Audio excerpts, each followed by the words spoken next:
and I'm so tender, Ma. He's playing games with me. He's a busy bee. Marry him, oh how I do wish. He's not Gentile, but he's Jewish. Ma, he's kissing me. Oh, Ma, he's doing funny tricks. Oh, Ma.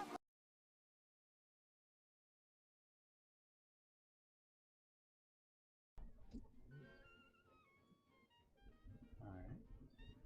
Hello, and welcome back to episode 3 of The Heist. I'm joined today with my crew, Damien. Hello. Lyric. Hello. And Juice. Jackson will be with us shortly. Hopefully. He's feeling a bit sick, but his attendance is iffy, but we're going to go ahead. I'm saying hello and hi at the same time. Jeez. We're going to go ahead and get started. Where we last left off, our group of interesting characters had found themselves injured at the heel of a firefight. After they're making their way to Drakestar's office for some, makeshift medical procedures, the group found themselves acquainted with each other. After some brief interactions, everyone parted ways. Drakestar went to interrogate a captured Aasimar gang member, in where he learned that the O'Connor gang was being influenced by a person under the moniker the Spider. Meanwhile, Cross and Elm had returned to their dorm rooms, but Cross quickly noticed that he had misplaced his treasured amulet. Quickly, the pair returned to Boz's, Bog Bistro, where they found Drakestar, and had asked his help to return the amulet. Drakestar then snuck his way into a restaurant, and after retrieving the amulet, he had attempted to eavesdrop onto a conversation in the back room where he had heard the words Aasimar, Spider, Complications, and Tiefling. Further away, Sorderum had a somewhat heated conversation with his caretaker, Ansbach, ending with So leaving the apartment to find the rest of the group. Altogether, they came to So's warehouse, forming the beginnings of bonds amongst each other. Players, you are all in a warehouse at 1 a.m. What do you do? 1 p.m., not a.m.? I thought I told them to leave. A.m. I am. Gotcha. I thought I was. It is in the. Well, I guess not You in the middle of guys- the night, but Yeah, it's pretty late. It's about actually the middle of the night, yeah. Huh. Right then, a sword, right? Sorderum. I think Elm and I are going to be heading out. We do actually have to study for a test we have. You have been studying for that, right, Elm? You Once I have Cross. Okay, perfect. I've actually been doing my homework all night, and he holds up the paperwork that he was working on at the bar, which one just is completely ineligible from all the bolt holes in it. Yeah. I don't Oh. think you'll be able to turn that in. Oh, I'm gonna have to get a new form. Oh, okay. Okay, yes, it was a pleasure meeting you. If I need a battery or something, I'll let you know. Elm, you want to go? Yes. Okay. Alright. I give him my card that says It says Landon Cross, prodigal archaeologist, and then my landline. So, Sorderum, you see this interesting pair walk out, and Drakestar follows them. Not a lot to say currently. Well, I gotta get out of here. So, I'll see you later, little gobbo. Oh, It is bye. it's like he never left. It's like he never left. He was always here. So, Sodarum, we'll start with you. You see this interesting group of people exit. What are you thinking as they kind of leave? Soderm feels excited, like he's finally gotten to a point in his life where he has something he can look forward to. He's been told by Ansbach over and over and over again that his dream, his wish for those people to get justice, he thought it was just a false hope, but he feels like he's made not friends, but he's made acquaintances that he can trust to a certain degree, and he's excited to support them if they're going to support him. You see, as he takes his the seeds he was chewing on last time, and he just kind of grabs the rest of them, and he walks over to his pile. This, in the corner of the shop, there's kind of he keeps moving away different gun parts and pieces, and he pushes it aside, and there's just this tattered beanbag just on the floor. And he goes in, he jumps in and snuggles up and grabs a blanket.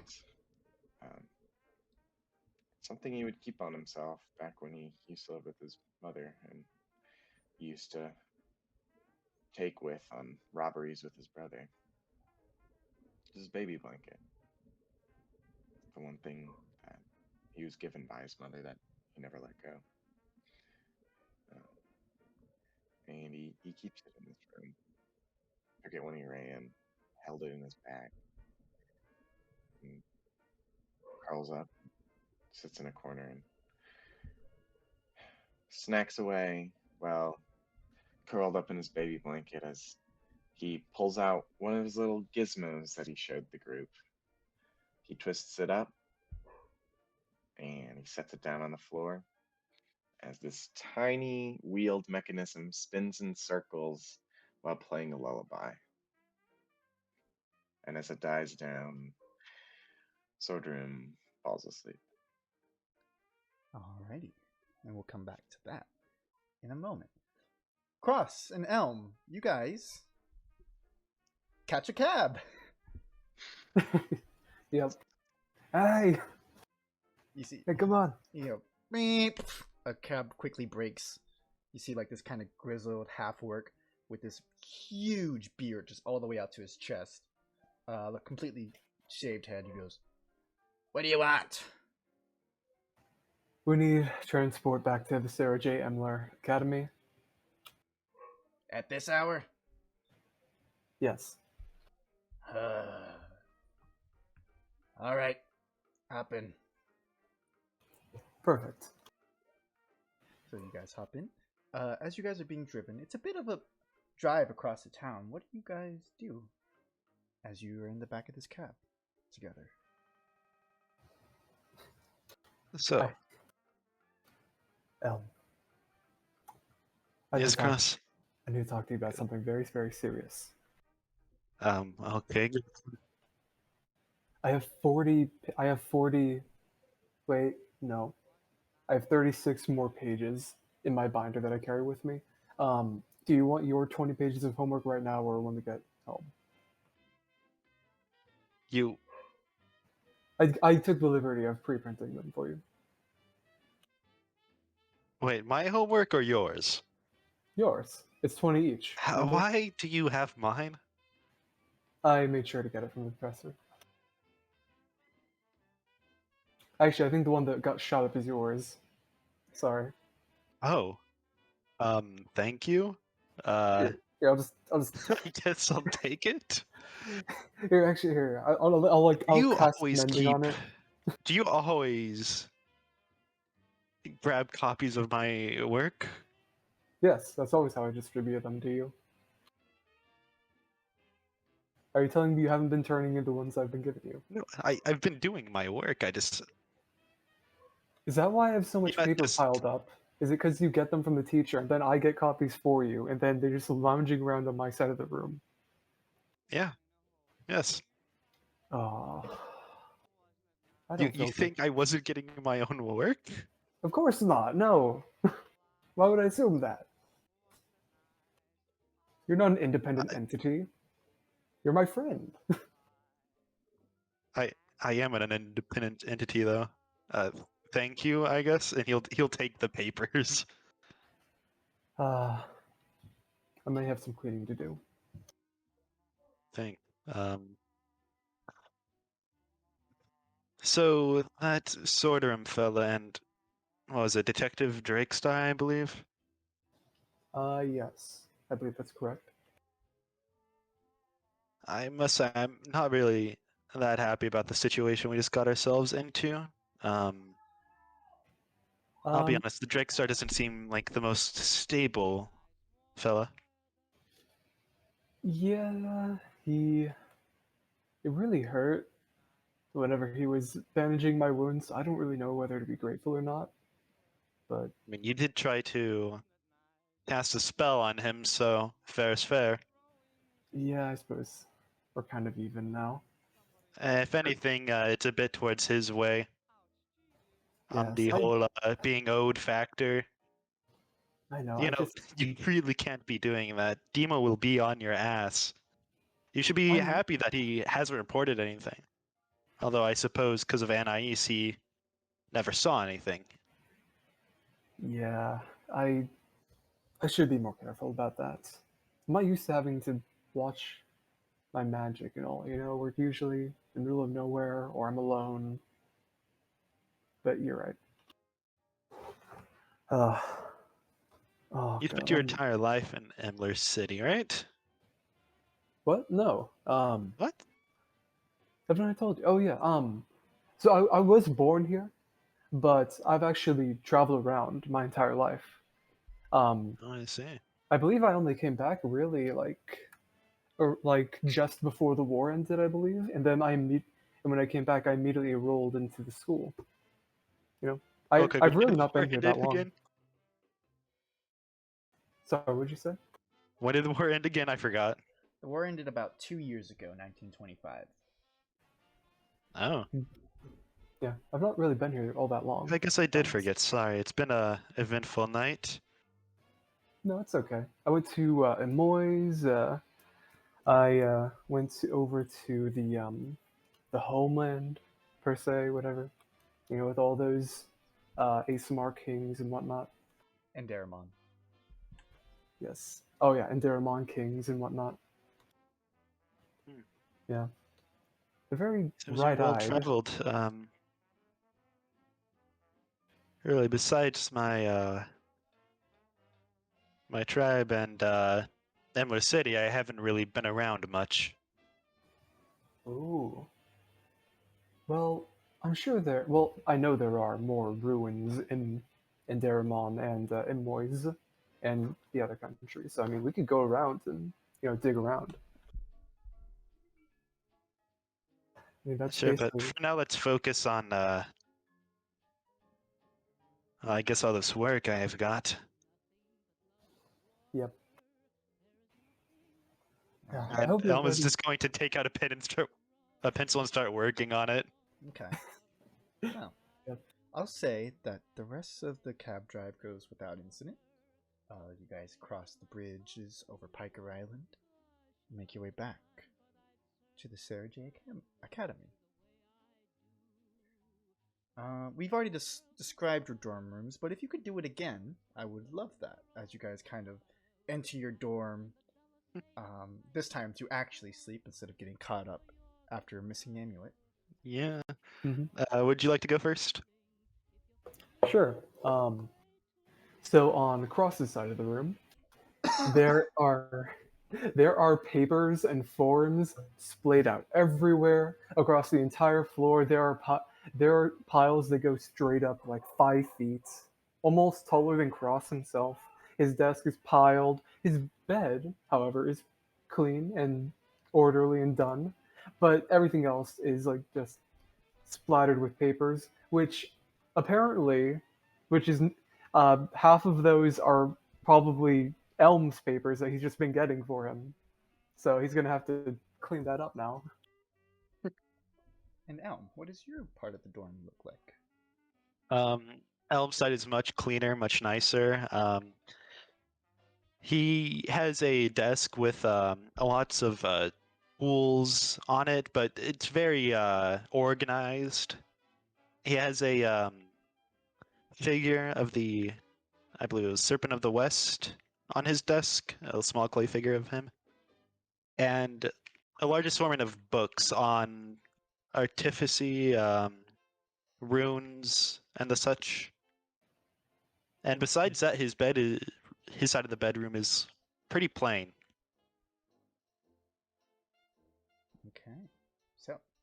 You guys pack up to your dorm rooms. And I assume with the lateness of the hour, you probably won't be able to get much studying done. Oh, I'm No, not going to be sadly. sleeping. I'm not going to be sleeping. I'm going to study through the night. Okay. Now, that's interesting. If you do want to study through the night, you are actually allowed to do that, but you will take a point of exhaustion. I will do that. Ooh. Okay. Cross this is the most in character thing I've done this entire game. Okay, Cross. um. You can spend all night studying if you wish. Elm, what do you do? I'll spend. What time is it right now? It's about 1 a.m. Or I'd say with the cab drive across the city, it's about 2. 2 a.m. About 2. And we'll spend an hour working on the homework Elm gathered for him. You can see he has like a pile of the same papers on the desk that's just sitting there now. And he'll spend an hour doing that before he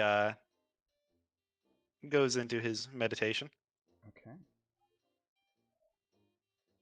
Well, with Cross deciding to not sleep, Elm, as you kind of enter your meditation, why don't you describe what does your meditation look like as you kind of get on your bed? How do you enter How your does elvish Elm meditation? Elm's bed, I forgot to mention this, but it's not set up like a normal bed. He kind of has the blanket all across the mattress and like one pillow in the middle for him to sit on. I guess the way that he does it is pretty plain meditation wise. He sits cross-legged, puts his hands together, and pretty much just stays like that for 4 hours. Okay.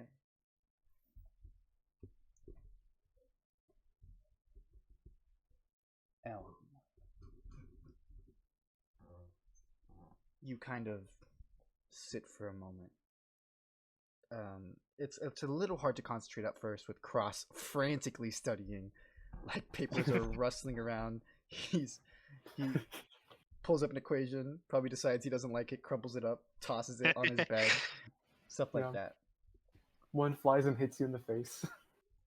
Now, Ross, please mind your papers. Sorry. I'm Sorry. trying to meditate here. my dog is barking. Hate my dogs. I will take a deep breath and try and go back. There's some dogs barking in the background. So we'll just fuck it. We'll roll with it. You've been meditating basically all your life as an elf, but also as a mantech. Some key things happen when you meditate. You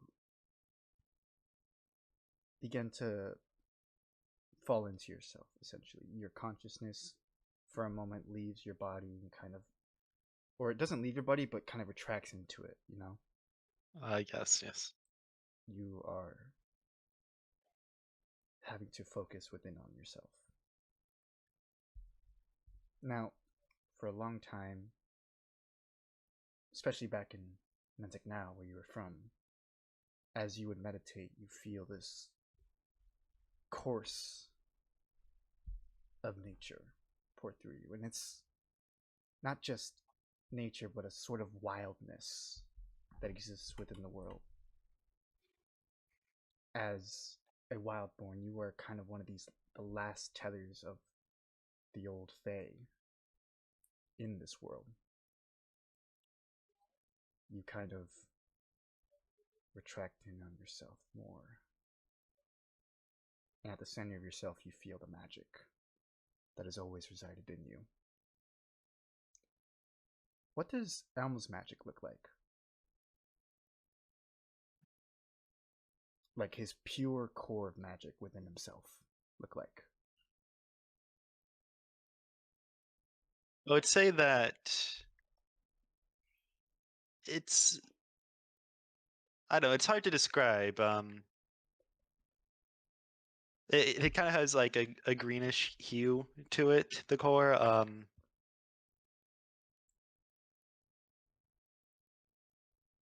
Sorry, I never thought about what his magical That's core would alright. look like.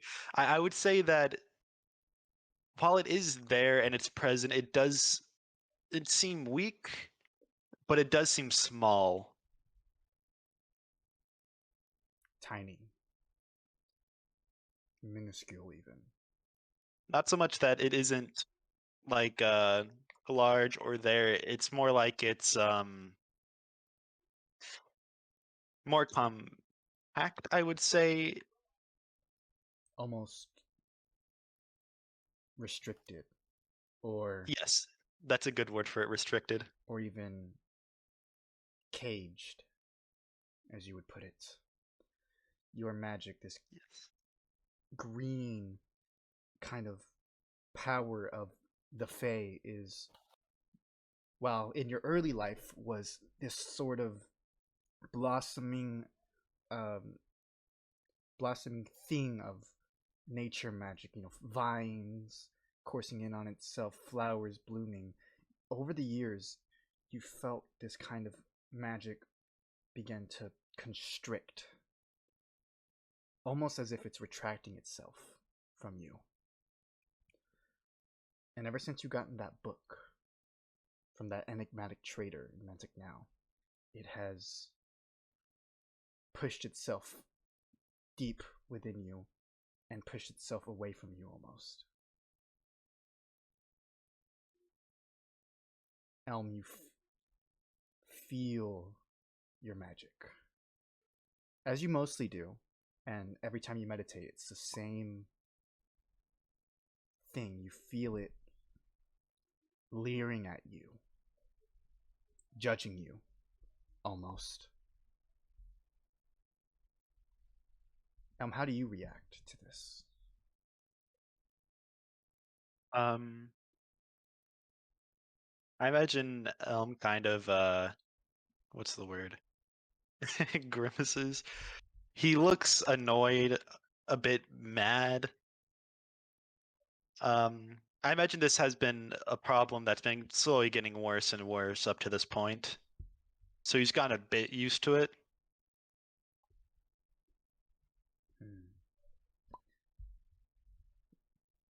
He kind of takes a deep breath and gets a more concerned look while looking at his magical core, I suppose you could say. You see it. Now, of course, it doesn't have a tangible face. You can only feel the emotion coming from it. It's, again, leering at you. Whatever expression you give it, it gives back. Almost twofold. Oh.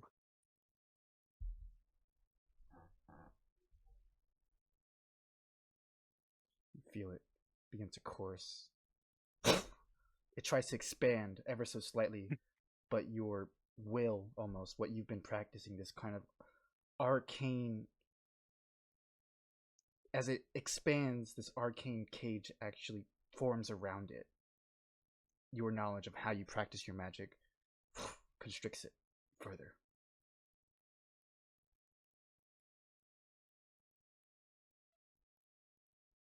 I'm kind of takes a breath, I suppose you could say. You are my magic. You are part of me, and you will do as I say. I'm gonna do something here. I need you to make an intimidation check on your magic. Intimidation check on the magic. Oh god, if he rolls a 1, does he just become a normal person? I have a -1 on charisma too. That's Oh, all right. no. That's all right. It's that action of you speaking to your magic itself that is like the intimidation check. You can. Okay. I think you can roll. D20 -1. Can I silvery barbs his magic? Nope. Oh, he's sleeping? Why are you silvery barbs while I sleep? Oh, that's a 3. That's a 3. Okay. You try to kind of command your magic. And again, as you say those words in your mind and you expand, the magic shuns almost. You feel this shunning energy, like it's almost, if it was tangible, it'd be turning a shoulder to you. It'd be you see it retracting out itself. It has kind of allowed itself to. Not Elm will probably oh yeah. spend the rest of his meditation in silence, with like a kind of a small look of anger on his face, like Okay. annoyance more Mm. so. All right, we're gonna switch that over to Cross. Now we kind of covered this a little bit. What does Cross studying frantically over the night, taking a point of exhaustion, look like? Well, a large part of it is that he got a lot of he got a new book on ethics, and he's trying to figure out what the hell do these people consider ethical. I am so screwed if I can't figure this out. I used magic on some dude just because I was angry. I need to figure out some shit. Okay. Yeah. Yeah, ethics, and then honestly, it's really just the ethics that's giving him a hard time. He's also doing like the 20 pages of homework he assigns himself like every day, but also on top of this is the ethics, which takes up most of the night. And again, Cross doesn't know anything about the exam. Like it's usually very close guarded to each other. The only people that really know about the exam are the upperclassmen who may have taken it. But Cross himself is kind of he's like, what the fuck is the ethics portion? Yeah, the ethics. What does that mean? I just have like Sarah J's like philosophy on spellcasting or some shit. Sarah J's philosophy on spellcasting. Sure. Now you are studying, but I will ask you to make a straight intelligence check. This won't affect anything in the future, but I want to see what you can pick up from this large amount of studying. Let's see.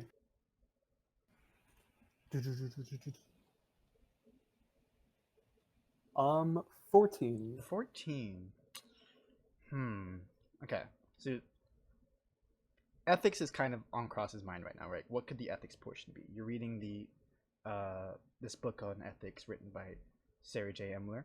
Now, Sarah J. Emler, she was this mage, part of the Emler, dynasty almost ever since the city's founding. There's been an Emler family. Sometimes they hold political power, sometimes they don't. They're kind of like the Kennedys, right? Mm-hmm. So you're reading about her memoir. You're reading through her memoir, her code of ethics.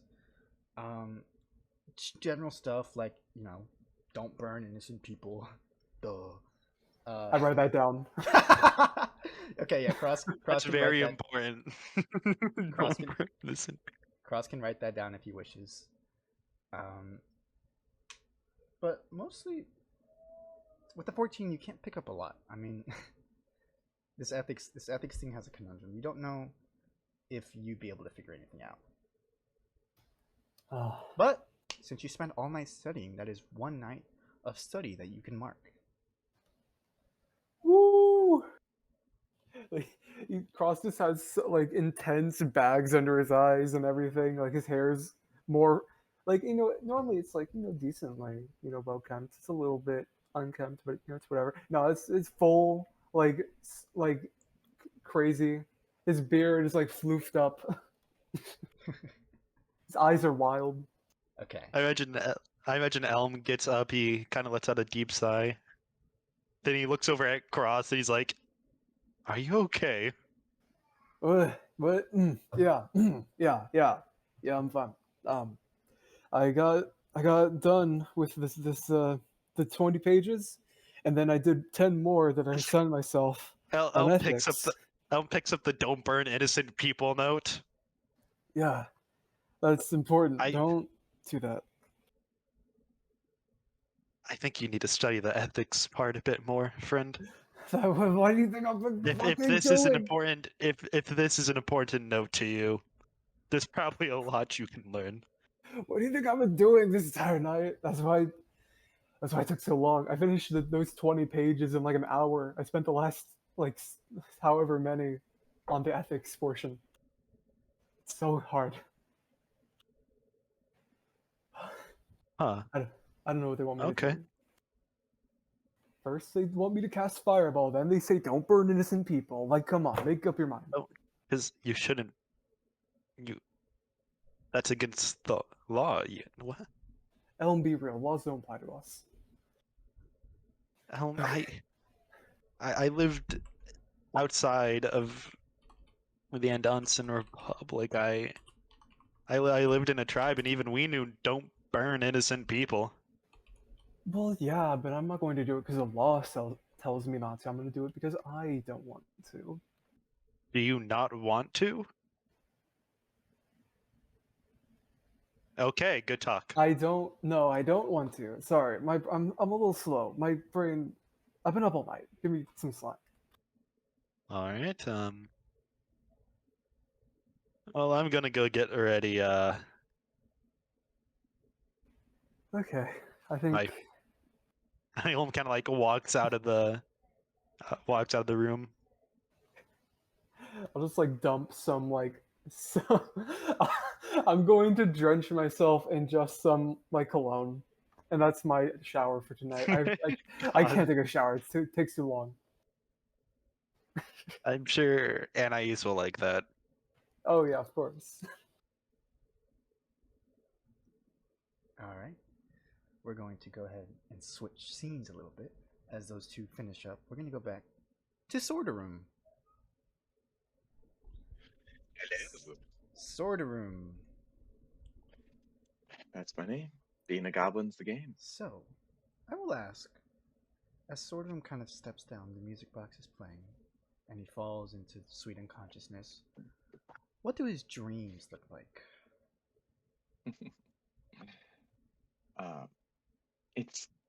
It's a dark, dark evening in Emler City. The lights are illuminated by street lamps, and it's dingy.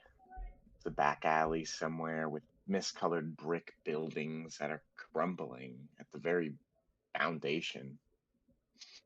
Yet somehow it's still fits so many people inside.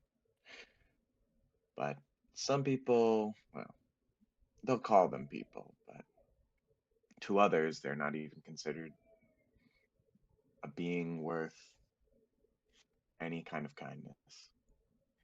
Goblins fill these apartment buildings. And Sorderum is looking around and sees the towering buildings. It almost feels like the ones he saw as a kid were gone. It's these giant, endless skyscrapers of brick. And there's just so many people inside. It feels like a tuna can. He walks into the first floor and goes into what he recognizes as his apartment, and he opens the door, and all he sees is one corpse, one singular corpse laid in the kitchen. And he turns away and he runs. As when he leaves the building, it's set ablaze, and he just runs and runs in the dark. And he As runs. foots, And he as runs. foots. Oh, I'm sorry. Can I take? Go ahead. Yeah. Go ahead. As at this beginning Sorter Room, these dreams they're kind of fitting your mind. But it begins to take away from you. You feel that transition. You're running. You're running. The streets begin to thin out. Foliage appears. First, you're seeing these streets kind of die off. They go from paved streets to cobblestone roads to dirt paths. You're running. Your heart, this blue glow, is burning inside of you. You kind of hear a gasp. He clutches his chest in the dream, falls to his knees, hyperventilating. His pupils are dilating. He can't see. It's almost like there's these figures around him, looking at him, approaching him, ready to drag him down. And as they approach these dark figures, their eyes clouded, their faces black as obsidian.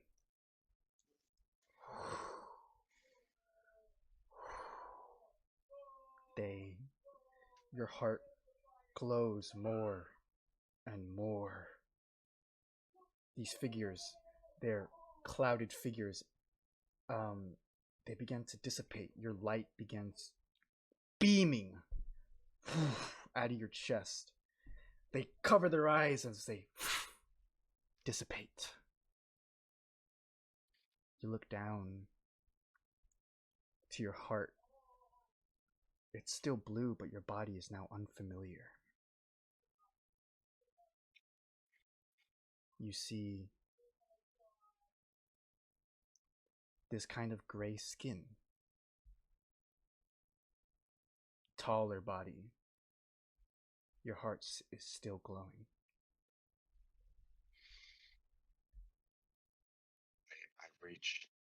I reach out to touch my body to find somewhere on the street to look at myself. You're in a forest, a dark forest. I look around at the sprawling trees. I feel like I can walk. I feel like I've had freedom for once in my life. I haven't been confined.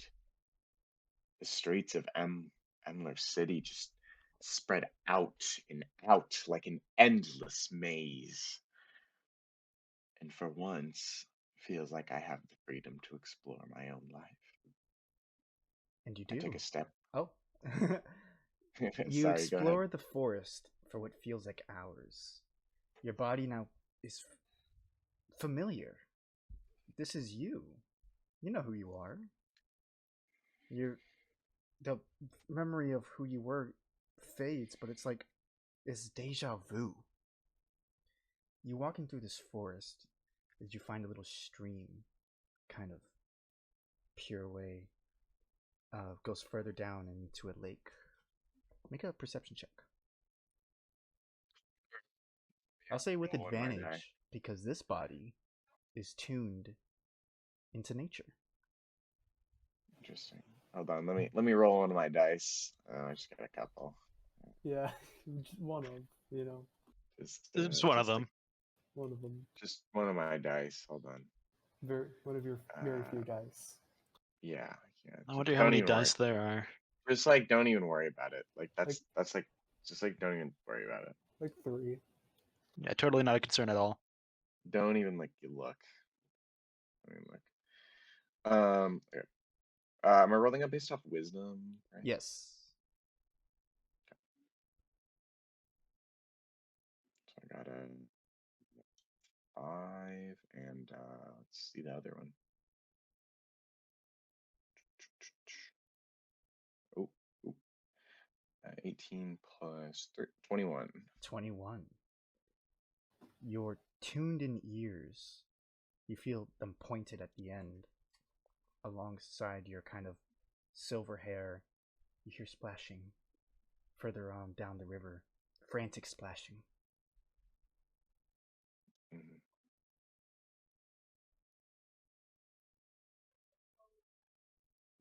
I follow after the frantic splashing. You step to the wind, or step to the woods, your feet as fast as wind. You know these woods. You've lived in them your entire life. But as you get closer, you feel this uncertainty. It's like your body is falling through your feet. You're stepping through. Your heart's pounding now. You're running through each step quicker than the last. Finally, you stop at this kind of beach of a lake further down. Splashing. Someone's drowning in the lake. I see the splashing water. I see the struggled breaths. I dive in. You dive. Again, fast as a dolphin. You're swimming through. And as you get closer, you hear the gasping breaths amidst the water. And as you get closer, you see this young figure splashing in the water, drowning, like I said. And as you kind of grab your arms, you pull him up. His chest is glowing. Bright, bright blue.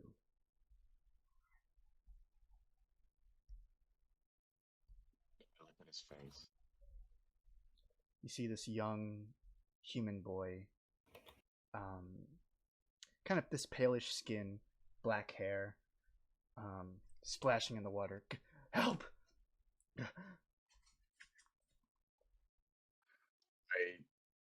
I start to I cast. I see if I can cast calm person or like calm mind on him. I don't. Is that believe- possible with my skill set? I don't believe you can, but you can cast other things. You feel this Mm. kind of this foreign magic in you. Mm. Can I cast something that will let his breathing stabilize? The spell returns to you. Breathe water. Mm. I cast breathe water on the boy. As he kind of stabilizes himself, the water that was going into his lungs now kind of dissipates. You're still in the middle of the lake, but you feel fine. You look. His chest is glowing. Your chest is glowing. You see the boy. And you've seen him before. Do I recognize him? In the face of the old man who saved you. Not you, Sorderum, but you, whoever this is. Mm. He sees you. You're both glowing. Two hearts. Made of something else. You wake up.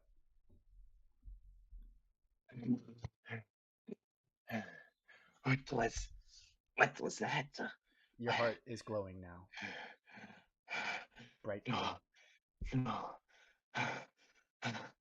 You see as Sodium stumbles off his baby blanket, falls to the floor. He crawls, he feels winded. He can't move his leg. He pulls himself. He claws his nails against the concrete ground, and he pulls himself over to the only thing that he knows has calmed himself before. He picks up his stabilizer.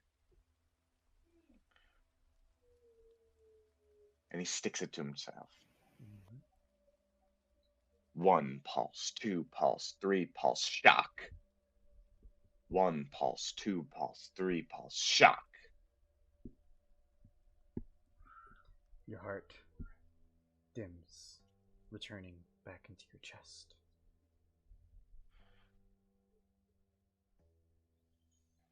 He, Sordim's experienced this before. Similar dreams, but none so profound as this one. They were always kind of this vague notion of familiarity between two beings with the same heart, glowing, but none of them this clear.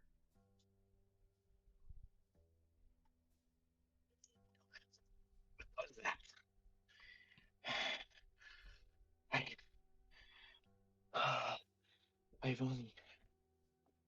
I've only seen the heart.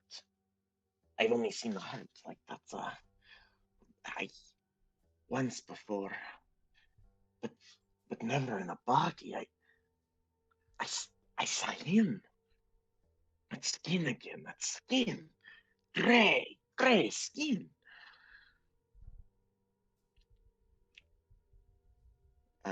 Sordom gets up and he stumbles over. He goes to the tiny bathroom and looks at himself in the mirror, and he grabs his face, drags his hand down his face. What happened to me? Why am I cursed with this? But he'll never know in his mind. And he walks back out and he picks up a handful of nicotine filled seeds, stuffed them in his mouth. By now, it is a new day in Emler City. Do I hear anyone outside, like in the space outside of my garage? No, it's pretty quiet. It's about morning. The other goblins and gnomes who would be coming here to work haven't quite gotten here yet. Can I leave my workshop? Of course. Before I leave my workshop, I go over to the gun that I worked on after they left. The project. Detective Drake Star's gun. And I know I can't leave something precious here with these people, so I put it underneath my jacket. I grab my normal items that I take out in the day and my stick for self-defense. I pick up one singular grenade, my last one. First one used, second one given, and the last one before I'm gonna have to cough up all the money I've made for a new one. And I open my garage door and walk out. All right. Where do you go? I start looking around the shop and I leave to go to a bagel shop to buy something nice for Ansbach after thinking about all the worrying he's been doing about me.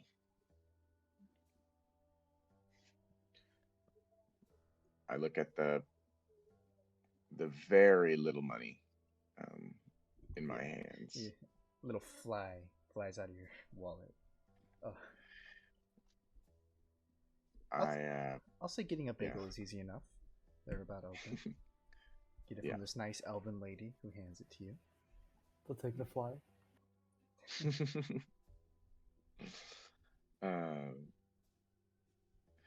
I get two, one for me, one for Ansbach. Do I know what Ansbach's favorite bagel is? He likes the everything bagel. Yeah, he's a big. He likes everything on it.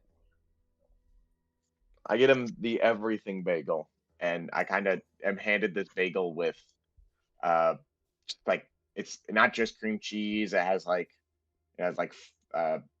this mysterious meat that I don't touch on it. There's some sunflower seeds. There's just random mishmash of sorts. You almost think, Sorderum looks at it and almost thinks that there's a tongue sticking out. It's one of the pieces of meat. And he kind of gags a little bit as he stuffs it in a bag. And he looks at the lady and he goes, Can I have a cinnamon bagel? Why, yes, dear. You see this. I'll go a little more into detail. She sees this kind of darker elf with this kind of black braided hair that kind of stops at her chest. She kind of hands you this little cinnamon skip bagel. That'll be about 10 cents for both of them. rummage through my jacket, and I come upon my singular dollar and I hand it to her. All right. She hands you your change. 80 Getting this for cents. anybody? I I'm getting it for someone who looks hotter than me. Let's just say that. Well, I hope he enjoys it. Thank you. I want to say never mind, never mind.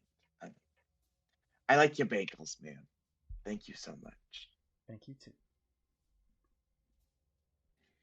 And he scampers off. He goes to see. He goes to see like back to the apartment which he left from last night, and you kind of see as he's kind of worried about what Ansbach is gonna say to him. Wait, before I know, do I know what the bagel shop? I know what the bagel shop is named, right? Sure.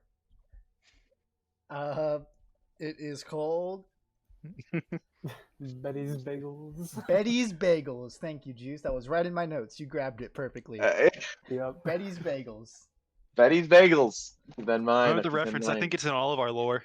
Yeah. Oh yeah. Mhm. It's Betty's Bagels with the pretty black-haired elf in Swordroom's mind, of course. And he goes over and he walks into the dingy apartment building, still smelling the must and stench of what you assume to be black mold, and walks up to the apartment and opens the door. Alright. It's suspiciously unlocked, but he assumes Ansbach just didn't lock it. Yeah, and Oh. he didn't. He kind of opens the door. You see Ansbach there. He's still asleep. Is he like? Did his blanket fall down off of him? Yeah, he's kind of like splayed out. He's like in a white kind of t-shirt, some shorts. He just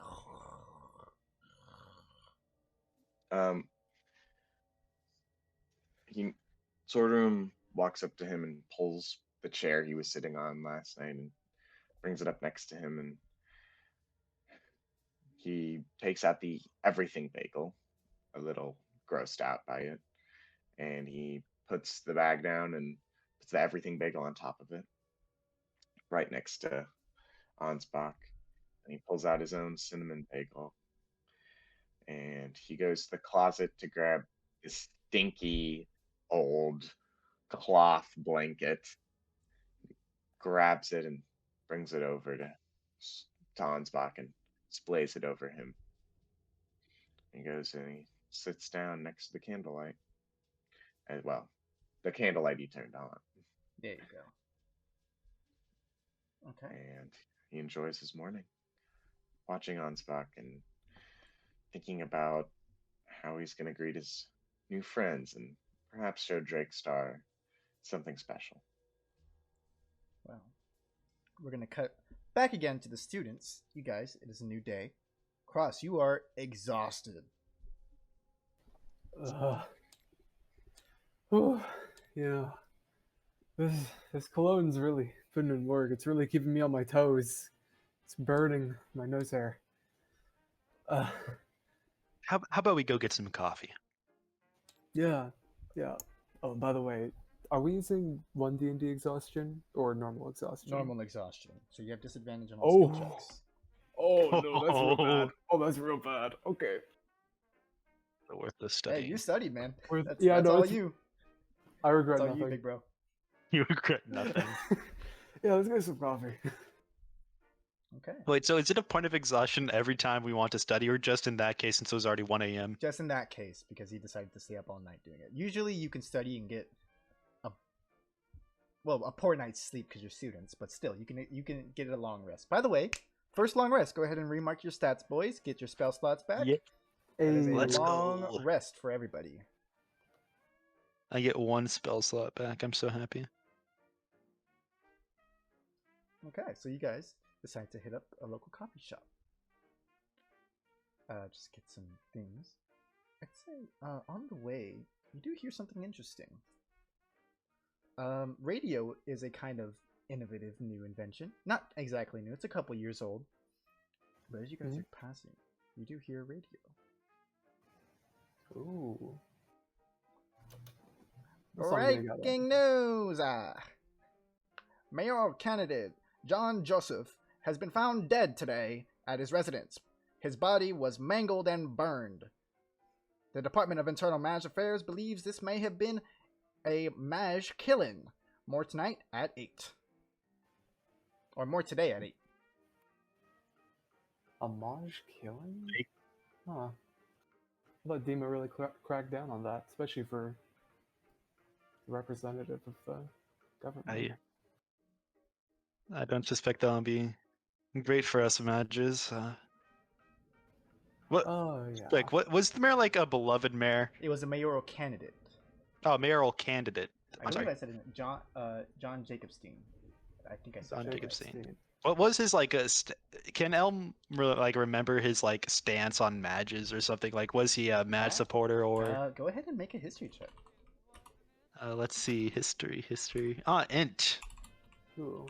Can I try to give him Oh, advantage by relating random mayoral candidate facts to him? Sure, yeah. I'd say you can give him advantage. Let's go. I get to use my feature because I'm being a nerd and telling you stuff. You get. Oh wait, no, I have to roll an ability check first, and I have disadvantage because I read all Go ahead night. and run Okay, it. hold on. Hey, maybe. Hold on. You might get another bonus. Nope, never mind. So I rolled a 9 at first. Do I get advantage? Yeah, you get advantage. Oh, thank God. Something extra was gonna happen, but I'm exhausted, so no. That's not great. That's an 11. An 11. With an 11, I don't think Elm is exactly thrilled about politics. You may have known he was a liberationist. He was a liberationist candidate. Oh. Yes. They kind of believe in this more centralized government, less social reform. They're kind of conservative, on the conservative end of this political spectrum. But he was a liberationist. Hmm. Well, at least they weren't a constitutionalist supporter, you know, or Maj supporter. That's probably why they got. Yeah, know? but with an 11, you can't really see why anyone would want to kill him. But there you go. So that radio is kind of playing in the coffee shop as you guys kind of continue. More news scrolling by, just about the weather and stuff like that. As you guys kind of get a nice cup of coffee. I'll have your strongest cup of coffee. Brr. You see this kind of grungy little dwarf, very thick brow, very kind of like a speckled like beard, little frayed at the end. He's like, "Well, all right, I guess, but it'll cost you extra." Sure. Just go ahead and instead of running water through the beans to get coffee, just keep running it through like 3 times for me, if you will. Just make it really, I really. don't think potent. that's healthy. No, All I'm right. sure it's fine. Before you do that, can I just get a cup of black coffee, please? Black coffee. Here you go. That'll be 5 cents. Thank you. Elm will pay the man. Oh wait. We never discussed how much money Elm You guys has at the start start. with you guys start with about $20 amongst all. Oh, of you. $20? Yeah, Sweet. except for Sorter Room, who's poor. Elm will hand him a dollar. Oh, thank you. Oh wait, he thinks you're tipping him. Oh, thank you very much. Oh, that's so generous of you, All right, I didn't know you were that kind of guy. You know, I bet he doesn't get that many big tips. You know, so it's really Yeah, important. this that is really you- nice of you. Yeah, it's I mean, really this is like important. This is like a 200% tip right here. Yeah, that's like life changing. Like I'm sure that he's going to go home and be so happy. You know, his wife and kids might be so happy that he got A whole that dollar. extra- Elm Yeah. will take Which a is a sip lot of in his 1920. coffee. Yeah, Yep. you'd be, a No real, problem. you'd be a real asshole to take that back. That's what I'm That saying. I would. That I would. He stuffs a dollar in his pocket. All right, and here's your weird triple brewed coffee. That'll be 10 cents. Sure. I give him 10 cents. No tip. Kind of looks at you, looks at Elm. They're all right. Well, he can't be a chooser at that point. He got $1. I mean, yeah. So you guys have a nice sit down coffee. I'm just now like re-going through his like what's it called? I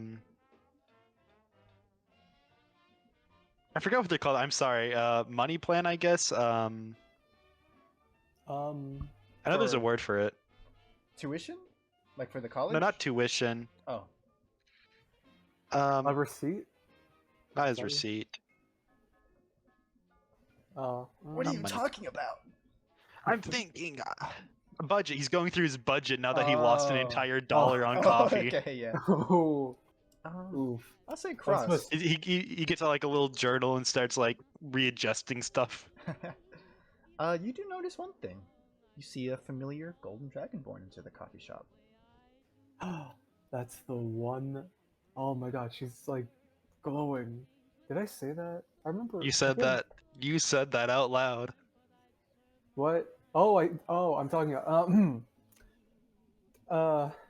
He like scrambles and he leans on his like elbow. He's like, "Hey, what's up?" Hello, Anais. let me- Elm says let me- plainly. Let me roll something real quick. Can I roll persuasion? Wait, I'm just testing. Okay, she does notice you. She does notice you. So, oh, hey, Cross. Hey, Just grab me coffee. girl. She like yawns. I've been up all night. me too. I have bags under my eyes. It sucks. You studying But for I that test? test. What? Big test. The- Oh, we have a oh yeah. Sorry, I'm kind of out of it. Yeah. I'm Yeah. studying ethics. You look like someone pulled you through a strainer. Well, Yeah, no, I'd say that's an accurate. yeah. a I little forget bit. the word for it. Description? Description. There we go. Thank you. Yeah, Anytime now. Yeah, that was in character, by the way. So you see Anais gets a nice cup of a like little cappuccino with a little cream kind of art. She's a regular. You want some of mine? And I tilt my my car oil towards her. I'm fine, thank you. Where are you guys sitting? I imagine we got. Is there like a booth or something? We'd probably be sitting there. Yeah. Yeah, okay. So you guys all kind of cram into a booth. You see Anais kind of sips it through her dragonborn snout. So, busy night yesterday, wasn't it? Again, I gotta apologize for taking you guys out there. I'm really sorry about that. I'm glad you're not dead. It's not your fault. I doubt you knew that kind of business went down there. Yeah. It'll take more than that to kill us. Oh, and I'll we did fight. get lucky. Yeah. For what little we got shot, one of us could have ended up, well, hurt more than we were. Sorry I wasn't there. I mean, I could have helped, probably. I mean, you did help. You healed me. You're probably the reason why I'm still alive. You see, she kind of pauses when you say she healed you. I did, didn't I? You did. I really appreciate it. She kind of leans in. I like to just forget that the entire thing ever happened. Could you not tell anyone about that ever? Yeah. Sure. Consider it done. Mhm. Well, not telling anyone, that is. I guess that's not the right phrase for it. Yeah. Don't worry. We're very good at keeping secrets. She kind of looks at you both, back and forth. I blink one eye at a time. She would know that Elm does not talk to a lot of people other than like her and Cross. Yeah, she kind of like, well, I guess you guys' kind of only friend, so it makes sense. That hurts, but it is true. It doesn't hurt me. I don't like anyone else. They're boring. So, I guess I'd ask how studying is going, but it looks like it's taken its toll already. Yeah. How do you what's your philosophy on spellcasting? Is it like I guess I'd never thought about that. yeah, because like the tests coming up and the ethics are kicking my ass. Like you're an evoker, right? So like they teach you how to cast fireball and light stuff on fire, but then they tell you not to burn innocent people or like You shouldn't be burning innocent people, El. Frost, I well, thought we had this conversation. yeah, it's just I thought an evoker would have more to say on it. She kind of like looks up, thinks. Well, I took a vacation because I heard, private security is kind of in right now. Mm-hmm. So when it comes to ethics, I don't know. I try maybe just shoot my magic at the bad people. Well, what did you have for your like ethics exam? Was anything like weird or? I imagine that's like taboo. Well, I mean, like, not allowed to talk about it, right? You see, right there, Elm. They kind of make you sign a super NDA. And I mean airtight. I looked this thing up and down. Super NDA. Is it magic? Will it like kill you if you say anything? Well, no. But, I mean, as much as I trust you guys, I try to stay on line with Dima. Last thing I need is them sniffing around my business. Yeah, that's true. I need to keep a low profile as well, so it's probably best you don't tell us. I will say, she kind of looks over her shoulders and like, it's a lot simpler than you think it is. But I guess I can't go into too much detail. Are you saying that we should kill innocent people? Is that? It's conflicting information. No. See, this is what I was What talking reason would about. you have to burn innocent people? This is concerning. Well, would you consider like some dragon just wandering through like a town, like Real quick, our innocent? dragons Or aren't like dragons a aren't a lich? thing anymore, Dragons right? have been extinct for over 1,000 years. Yeah, no, you don't know what the fuck Us- Cross is saying. He's being insane. What if some fucking like lich or like fucking some like being from outer space comes down and is walking along the street and Well, I he's say if they innocent? are minding their business and are not a threat, don't go attacking them. I think you've been reading too much historical fiction, Cross. No, the fan gunslinger's guidebook is. I'm sure that's totally accurate. That was fan-made. Frost reads fan fiction. Yeah, he probably mistakenly just got it thinking it was actual history. Oh, damn it. Oh, Elm. Are you still a big Serpent of the West fanboy? I've seen that figurine in your room. Yeah, I am. What's so appealing about him? I mean, me personally, I'm a big Maj in Black kind of girl. You know, just for what he did for Mages in general, it's great.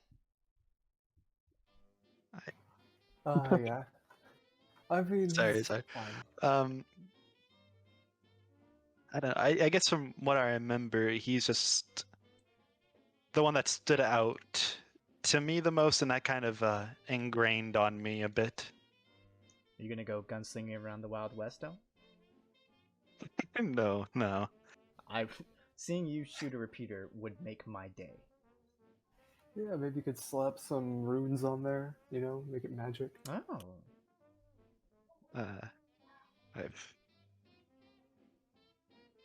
I'm sure you've got the talent. How's your magic, Elm? I mean, sorry if I don't mean to pry, but I haven't really met any Wildborn, so I'm kind of wondering how's it going for you. Oh, it's going fine, It's been a bit difficult trying to figure out how to make my magic work with these methods, but I've been getting it done.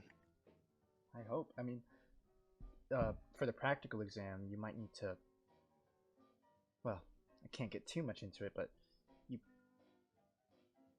I'd say get your magic in check while you can. I will. I'll make a note of that. Thank you. Of course. So in our notes we have don't kill innocent people and to observe your magic, keep your magic in check. There we go. Actually, what kind of form does your magic take in your mind? Like, what do you visualize it as, Elm? Oh, Because I don't know if we all have different kind of interpretations of that, but like, what do you think your magic is like? it's lush. I'm not sure how to describe it other than, well, it's like an amalgamation of vines, plant life, flowers, just things you'd find in nature, which makes sense. It is from nature. I do have a question, and he's gonna butts in. I'm sorry if this is, a bit offensive. But I've heard stories of Mantex being able to turn into animals. Yes. That is a thing. Well, I had a friend who was quite proficient in it. Really? Yes. What was their name? Fuck, 1 second. Let me scroll through my lore doc real quick. Let me scroll through the lore doc. Was it something like Tisk, tisk, tisk, unprepared. Unprepared. How Who do you dare think I? you are, huh? Who- Professional. We're How dare professional I. D&D players here on the heist. I just Yeah. want to apologize to our 3 viewers. Yeah. Just I totally gotta unlike apologize for us. how How unprepared I could was. you disappoint them all? Yeah. Jesus. Yes, how dare I? Just tragic. Yeah. If Jackson was here, he'd have Tragic. some words for you. They would be harsh. I want you to know. Jackson is the real enforcer in this group, by the way. Yep. He is. He'd hate goes me. off. I mean, after a session, he just fucking just goes in on us, being like, "You didn't RP enough. You didn't RP enough." Oh yeah. And he's got some words to say to me too. One time, he pulled me aside in the chat and just beat the shit out of me verbally. It was No way. terrible. I cried Yeah. for like 3 hours. Yeah. And physically, I saw him Oh, on my yeah. Life 360 go over to. And he also Over- came over to my house and whooped my ass and be like, "DM better, DM better." Yeah, he just showed up one night with a supreme crowbar and ripped out my kneecap. There's a Green mechanical crowbar. whip behind Verm's chair that Jackson has full control of. That goes whenever Verm does something The bad. only reason he hasn't activated it this session is because he's shitting his guts out right now. Yeah. He's currently shitting his guts out. So By the way, I found the name. There you go. It's Elena. Elena. Was this a lady friend? She kind of tunes in a little bit. Kind of teasing. I also lean in. Elm? Childhood friend, yes, you could say. A childhood friend. I turn to Anais. Okay.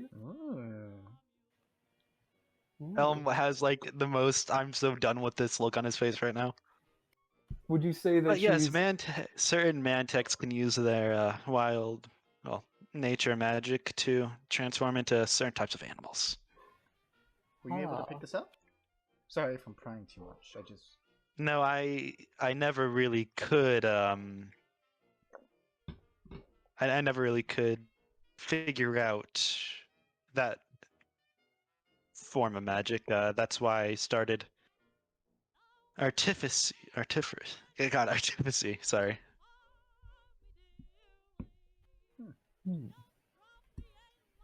That's Yeah. interesting. Okay. Well. Oh. Trust me, it wasn't from lack of trying. I just didn't figure it out. Well. I have to run some errands. So, you boys, have fun. Good luck on those exams. Thank you. Don't fail. Thanks. It would suck. That it would. We'll try our best not to. Yeah, it's not an option, really. You see Ananias kind of get up, kind of puts on a nice little hat, and this little feather sticking out. Is it like a flop hat? It's kind of like just a very elegant little hat. Ananias loves her hats, and she just walks out. Huh. So, Elle, I didn't know you had a lady friend. You didn't tell me about her. I'd rather not think about that, considering the fact that, well, you kind of like notions to cross. What? I mean... Oh, I mean the whole you not getting along with your tribe thing, or... Yeah. I'm sure. Well, I mean, you're friends with her though, right? I mean, it must be different, right? I'm sure she doesn't think poorly of you. Cross you. Never mind. Look, I'd rather not talk about it right now. Okay. If you ever need someone to talk to, though, I'm here for you. And he says he's finishing up another piece of paperwork. I'm always available as as he's writing the last line of in an essay. Noted. We're And gonna we'll like close his little budget journal. Okay. we're gonna cut away from that. Back to Sorter Room because we have 3 characters to play with. You love it. Yeah. You love to see I it. love it. Sorter We're Room. getting a character development. You today. see, Ansbach is kind of stirring awake. I've just been sitting there with the best way to describe it is a fidget toy, and how I'm gonna describe it is a tiny fidget spinner that he made for himself. So there's just Swordroom on a chair. There's like tiny goblin whose feet don't reach the floor, spinning a fidget spinner as he finished all his bagel and he's waiting for Ansbach to wake up. And that he does. He kind of stirs awake. Surprised by you. Hey, kid. I brought something for you. You see, he turns. He smells, looks over, sees a bagel. Kind of smiles a little bit. There's this warmth to him that you feel like is like other people wouldn't see it, but you do. It's a very nice, kind of nice thing. He gives a nice smile and picks it up.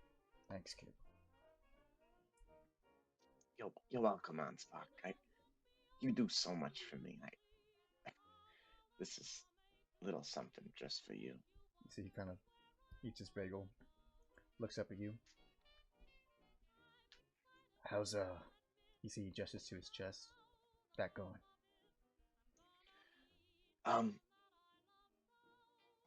I had an incident last night. It was a dream. It was so clear. I wasn't me. I was you know that gray skinned elf, that thing that I described to you before. I was it. I was in the body of it. I was in this forest, and I'd never seen it in my life. Most freedom you'd ever think about. I felt like I could be anything on Spock, and my chest glowed to the tune of the forest. And I ran and I ran, and I found a boy. He was yay tall, and you kind of see as Sordrum puts his hand out, and he's basically at this point he puts his hand out, but he doesn't go any shorter. He's just at his own height. And he was drowning in the water. And I jumped in and I saved him. I saved someone. but he also had something in his heart. Ansbach, he had something in his heart like me. Like me. I just see as he coughs a little bit. Hey, calm down. It's alright. You see as he kind of just stares at you. And thinking of something to say, he opens his mouth, and just as he's about to say something, knock, knock, knock, banging on the door. He gets up. He says, he puts like a little finger over his mouth. Shh. See, he gets up, goes to his coat that's hanging up by like a little coat hanger, and picks up a gun, kind of holds it to his chest as it peers through the peephole, and then quickly stuffs the gun in his shorts and opens the door. And you see a familiar, by now familiar face. Big old fat half elf, nice suit, big old red tie, mobster looking kind of guy. You see Mr. DeSantis. Ah, the Ansbach. How are you, my friend? See, Ansbach kind of grunts. Fine, sir. And you see Tommy DeSantis kind of leans over Ansbach, or kind of looks over Ansbach's shoulder and notices you. So the room. How are you, my little goblin friend? I'm okay. I'm okay. Ah, very good. Hi. You see, he looks at Ansbach. Ansbach, if I could speak to your little friend here, I got a proposition for him. You see Ansbach. Make an insight check for me over Ansbach. Okay.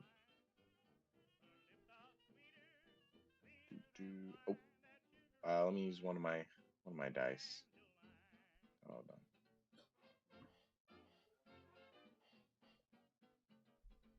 on. Ooh, got a 7. 7. Okay, well, you notice a look of like, whoa, what? But other than that, you can't read much about him. You see Mr. DeSantis. Could you step out, please? I got to speak with little Solderum here. You see Ansbach kind of shake his head, looks at you, gives you a long stare before walking out. Door shuts behind him.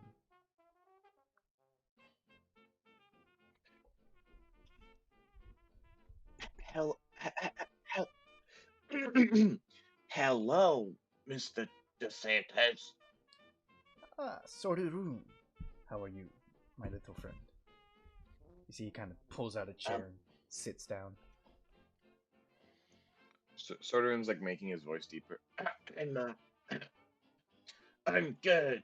I'm really good. It's lovely to hear. So, remember what we talked about at the restaurant before we were so rudely interrupted? Oh, the job, that small little thing, right? Um, y- uh, so I have something I need to tell you. I I was told that I shouldn't. Uh, I don't mean to be rude, sir, but I was told I shouldn't do something if it's dangerous. Is this job gonna be life threatening? You see he kind of cocks an eyebrow. There's like a almost an amused expression. Listen, I see you at the restaurant with all the mess. I think you do good in my threatening, no? I don't know. I was just hiding behind them, and I mean the detective, him, he did most of the work, and of two provisional marges. I mean they basically swept the whole floor with all that. I couldn't do anything. I wasn't very good. That is not what I saw. Do you want to know what I saw, Solderum? What'd you see, sir? I saw an Amoisian. standing above his fallen foes. A pure-blooded Amoisian.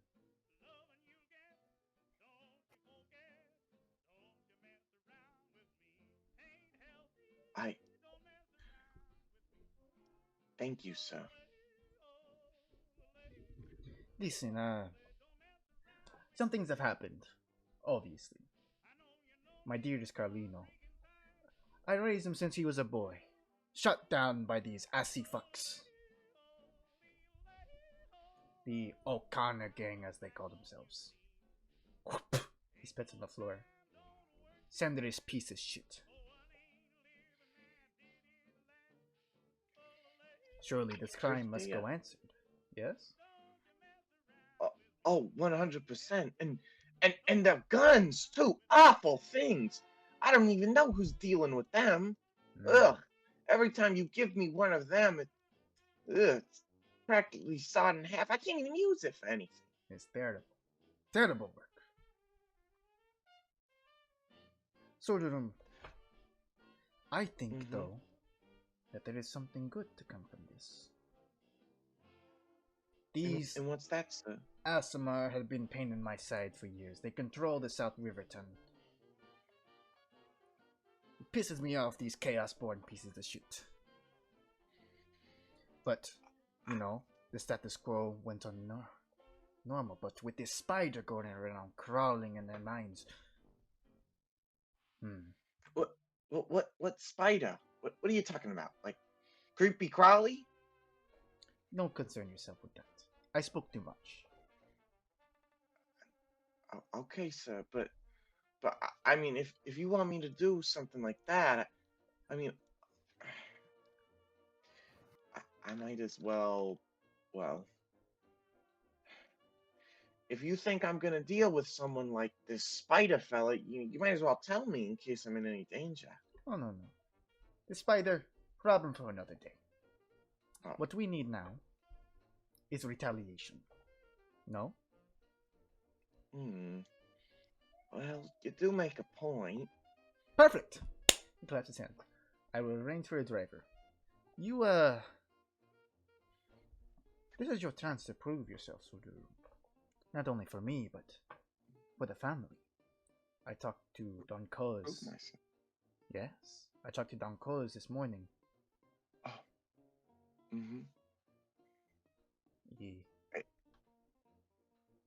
He said, that I have his approval. And that I can send whoever I like. And I have people going all across South Riverton to take shots, as if you will. So, I thought, why not choose now to test you? You can bring whoever you like. But I'll tell you this. Whoever? Oh, I yes, want sir. 4 Aasimars dead by the end of the day. You see, he kind of drops his cordial attitude and looks at you deep. There's this anger that you haven't seen before. So I'll have it done. I mean, I'm not. I've never killed a person. I'm gonna be honest with you, sir. But I have friends. And I think I can. Okay. If they're really bad people, and I know bad people, I'll believe you, boss. I believe the that. worst. Do you know about what the Aasimar is? He is disgusting. What is the Aasimar? Born of the old gods, they say. Child of Jarnadaron. Disgusting. What? I spit on him. So that's a lot of spit. Yeah. Don't worry.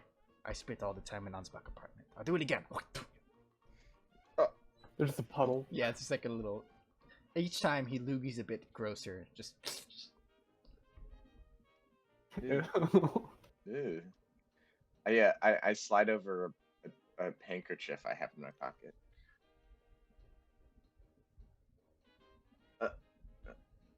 Sorry, I didn't mean to be rude. But sir,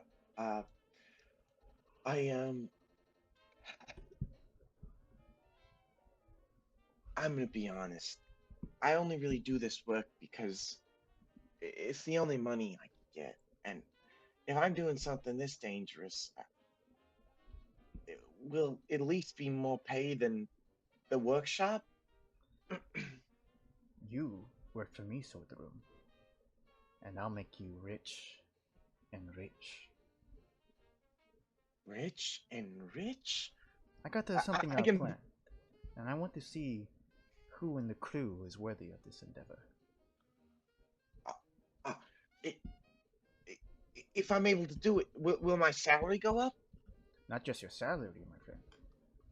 I will put you on every job I can, and put you on a Every big job job. I have planned. But I'll still have the workshop, right? Sure, whatever you like.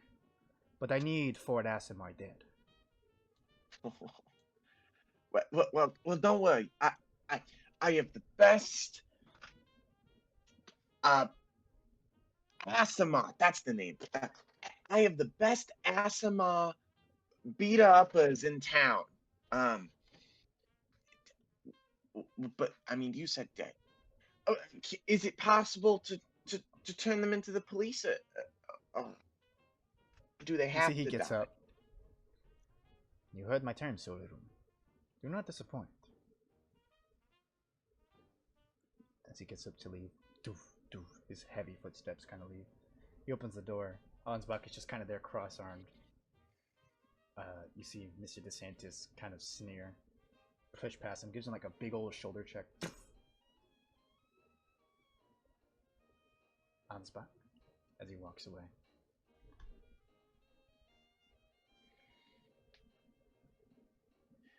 Ansbach sort of kind of gets up from the chair. Ansbach, I, I think I'm in. I'm in.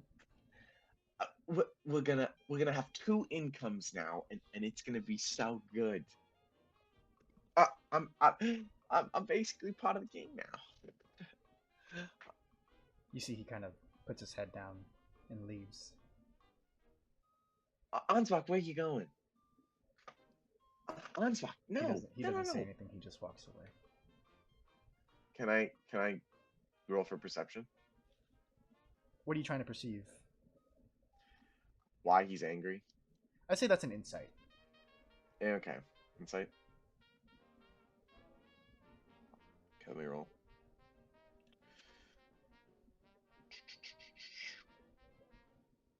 16. Oh, what the fuck? Just It was on the corner a bit. Oh, if it's cocked, you can re-roll it. okay.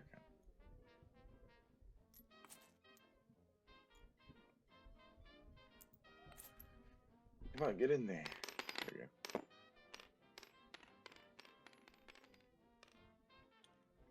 19. Just grief is on his face as he walks out of the apartment. Just pure grief. Ansbach, I'm not gonna die. You saw my friends. Or He's They- already gone. Oh. Totally thought I was able to catch him with my little goblin legs. I mean, you can try, but he seems like he doesn't want to talk. And again, with that 19, you can just get the sense of just like dramatic exit. Interesting. Okay. I kind of look at him leaving out the door and just put my head down. Just keep saying things to myself. This is for the good of us. This is how I make it. Once I make enough money, I can just open my own shop and I can just be a mechanic and I can just do all the little work. And people will pay me and they'll love me and I'll really show them that goblins aren't just some parasites. Kind of see him massaging his hands. I can finally show them. I can finally shoulder. I need to go get Detective Drake Star and and Cross and Adam. I need to get the and I need to return this gun too. It's it's a little heavy for me. And I kind of run down the stairs as I grab my stuff Okay. and run out the door, So, heading to where are you Detective going Drake first? Star. All right, Drake Star's office. You remember where it is? It's kind of again, it's like in a laundromat, past the laundromat, like in the back room. You run, and it's like the sign that just says Drake Star Investigations P. You see, it's unlocked. Oh, that's weird. I guess he's open for business. I kind of rush through the door. Mr. Drakestar, Mr. Drakestar. You see, it's empty. Where's Mr. Drakestar? Well, do you want to look around the room? yeah, let me look around the room. Okay. What are you gonna try to look for? I look for any clue about where he's Okay, going. make an investigation check for me. Okay. Investigation is off of intelligence, right? Yes. And if you're proficient on it, it would be with your proficiency bonus as well. Ooh, nat 1. Nat 1. Oh, you are the detective. You have no clue where the detective could be. With a nat 1, you don't see a lot, unfortunately. It seems like probably have better things to do. Oh. And after all he said last night about helping me. Well, maybe. Oh, I can leave a note. I go to one of the pieces of. I can't even like think about like what documents are what, and I just pick up some random document and I turn it over and I start scribbling on the back of it. It's really bad handwriting. It's like a notice of death for some guy. Mr. Dr. Sir Drakestar. I write that at the top. All right. I guess you can scribble on whatever you like, telling him maybe where to meet you if he does find it. Esquire. Esquire. Me. I kind of look around and I see myself. I think using my brain, and I go, the university. We can meet at the university. The students, right? I can see them there. I mean, I don't know if they'll let me on campus, but I can always find my way through. And I scribble, smart Madge place. Bad place. Please meet there. Smiley face. Winky face. :3. Winky face. All right. All right. So you can go ahead, make your way to the MASH Academy. We'll go ahead and cut back as Swordham's frantically running through the entire city. Students, what are you guys up to now? Yeah, it's midday, nice and early. Classes are out, right? Classes are out, so there's a lot of free time that you guys have. Oh, okay. Elm, do you want to go over to the library? Maybe we can read up on the ethics more. Yeah, I suppose we could.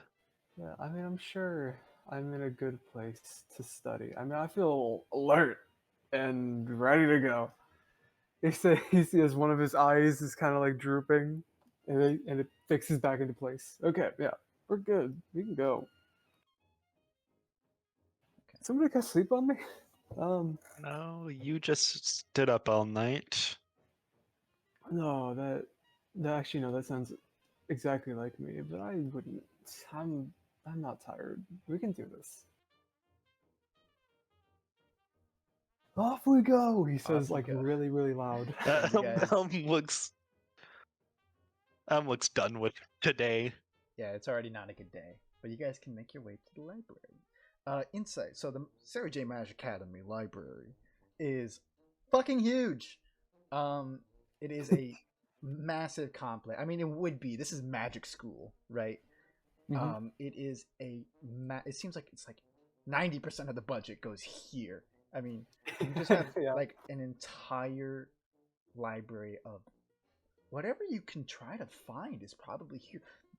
You scroll through. I mean, you're looking through it. Some of these books are hundreds of years old. Anything Ooh. magic exists in this university, and as you go further, you do see there's a restricted area that you've always kind of known is there, but that's only available to people with a mage license. Oh. I really want to go and get some of those restricted books, but I already caused trouble. Oh. So, what are you guys looking for in this library? I will say.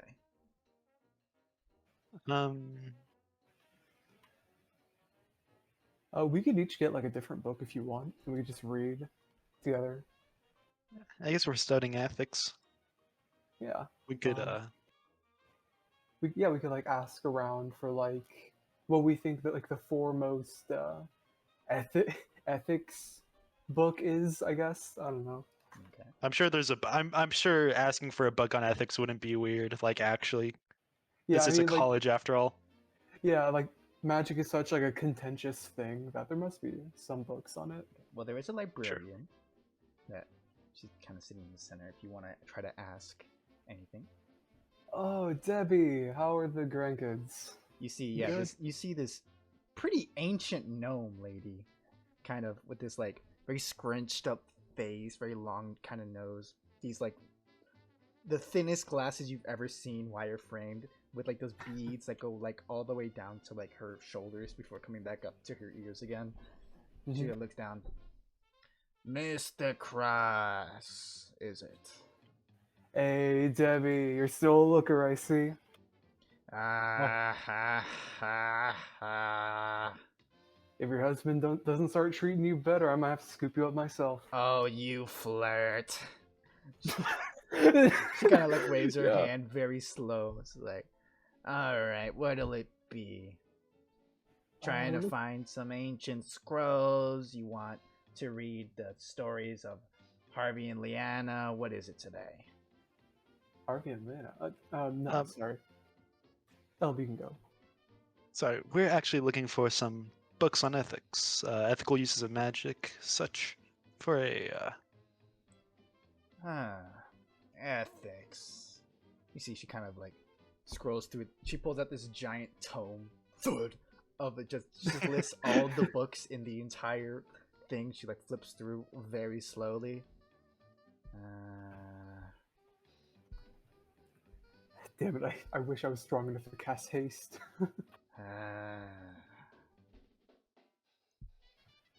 She's do like you have like flipping. do you have like bless or something? Anything that could like help out? Do I have what? Do you have like bless or something? Like I don't know how. No. Cross, just be patient. I'm not. You know this. I Here do. it is. Ethics. That'll be in section E7 by the smut. Oh, the By the smuts. what? It's by the smut. Ah, thanks you, Debbie. You're You a got- doll as always. Oh, you, boy. Hey, if you ever need something, old Debbie is here. Yep. I'll blow her a kiss. Oh, And she, then- she catches it and very slowly puts it on her arm.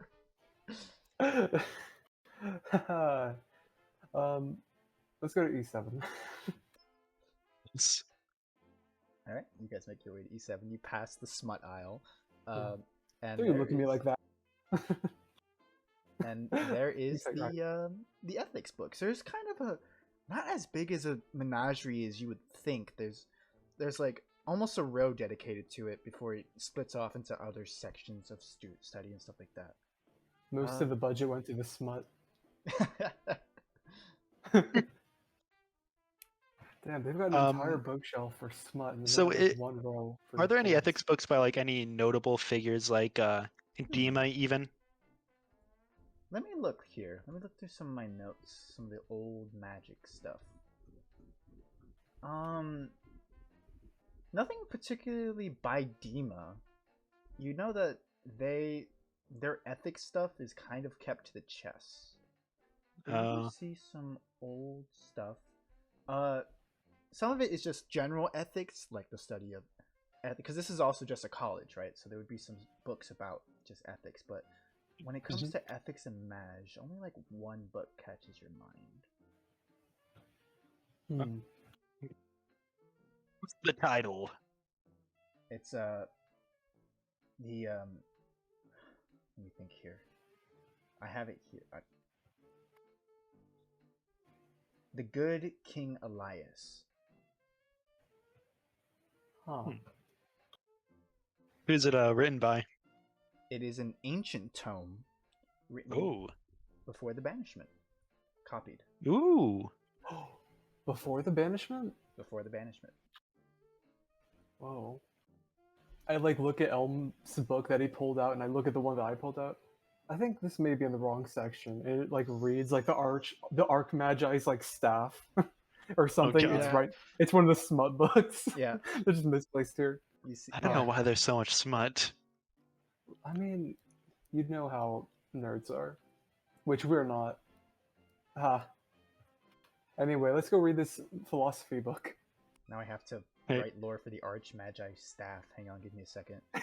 Is this gonna come back later? So, you guys kind of mull over this ancient tome. It's been copied, isn't it? It isn't an original. It's not like falling off, but you instantly as you open it, this is old Endrish, like very old Endrish kind of stuff. You see, it is. Go ahead and just give me a history. Both of you, if you're both reading this, give me a history check as you're flipping through this book. Okay, I'll just I'll lean over it as I put this smut book in my back pocket. Oh, you son of a bitch! You're gonna have to check that out. See this? You have to check that out. I got a 16. Of course, Debbie. Let's see. Elm just kind of like gives a disappointing look. A 16 isn't bad, but we'll see what the other roll is. Not 1, but it's a 9. But it's a 9. It's not 1. Okay, unfortunate. I'll say, Cross, you're a bit distracted. You're like, that book is burning. From all the smut. Pocket. That book is burning. Let's say you even just flip it open at one point. But going back to Elm with a 16.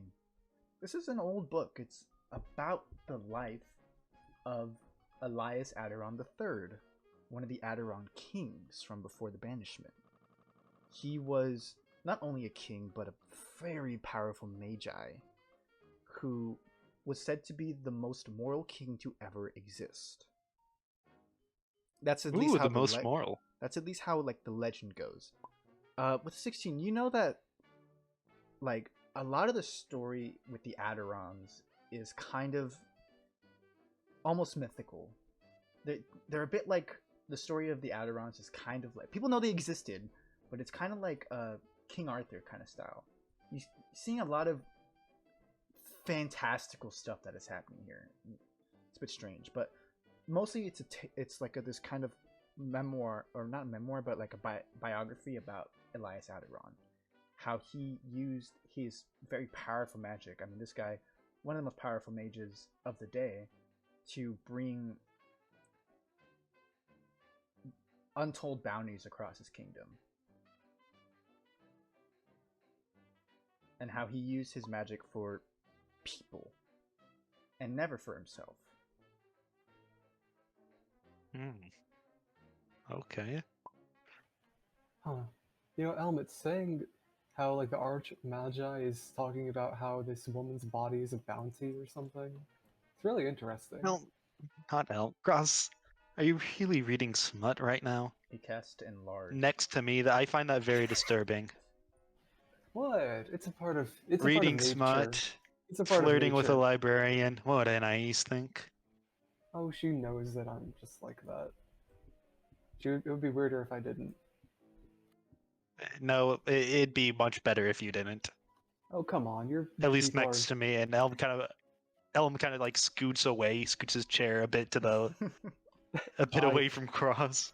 You're too much of a prude. Your people love nature. This is part of nature. I'm sorry, what did you say? You're too much of a prude. Your people are like all about nature. This is nature. This is natural.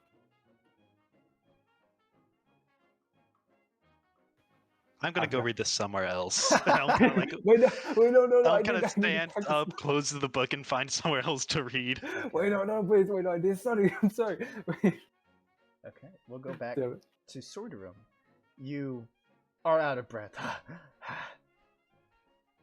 But you find yourself at the foot of the Sarah J. Emler Academy. You see this kind of, it's not closed off per se, but there's like a little bit of a gate and a front entrance. It's kind of like marble little arch, and above it is Sarah J. Academy. And you see this marble statue of this woman. She's kind of holding like a little collection of tomes in one hand, and from her other hand is kind of raised above her head, and there's just this little cantrip that's constantly playing of like prestidigitation magic stars around her fingers. You've never seen this bold amount of magic. Like, a magic statue is crazy. Damien? Oh shit. Oh. Damien, is Hello? you here? Yes, sorry. I didn't. I was actually getting water from my kitchen. Oh, what did you hear?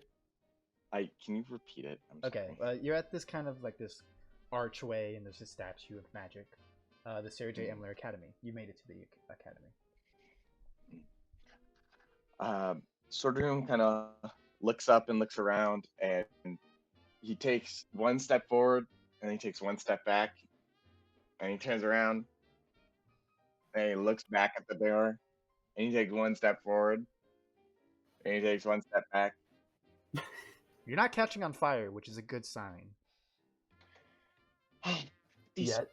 This match place is so scary. That cross fellow was talking about doors and magic doors and do they have a goblin detector? No, Goblin detector? What? you have to be brave. You have to be strong. He holds on to the gun, not like inside his pocket for like determination. Mr. Drakestar would be strong. I have to be strong. Okay, I've got this. And I run, I bolt, like sprint through the front gates. I get to the other side and stop.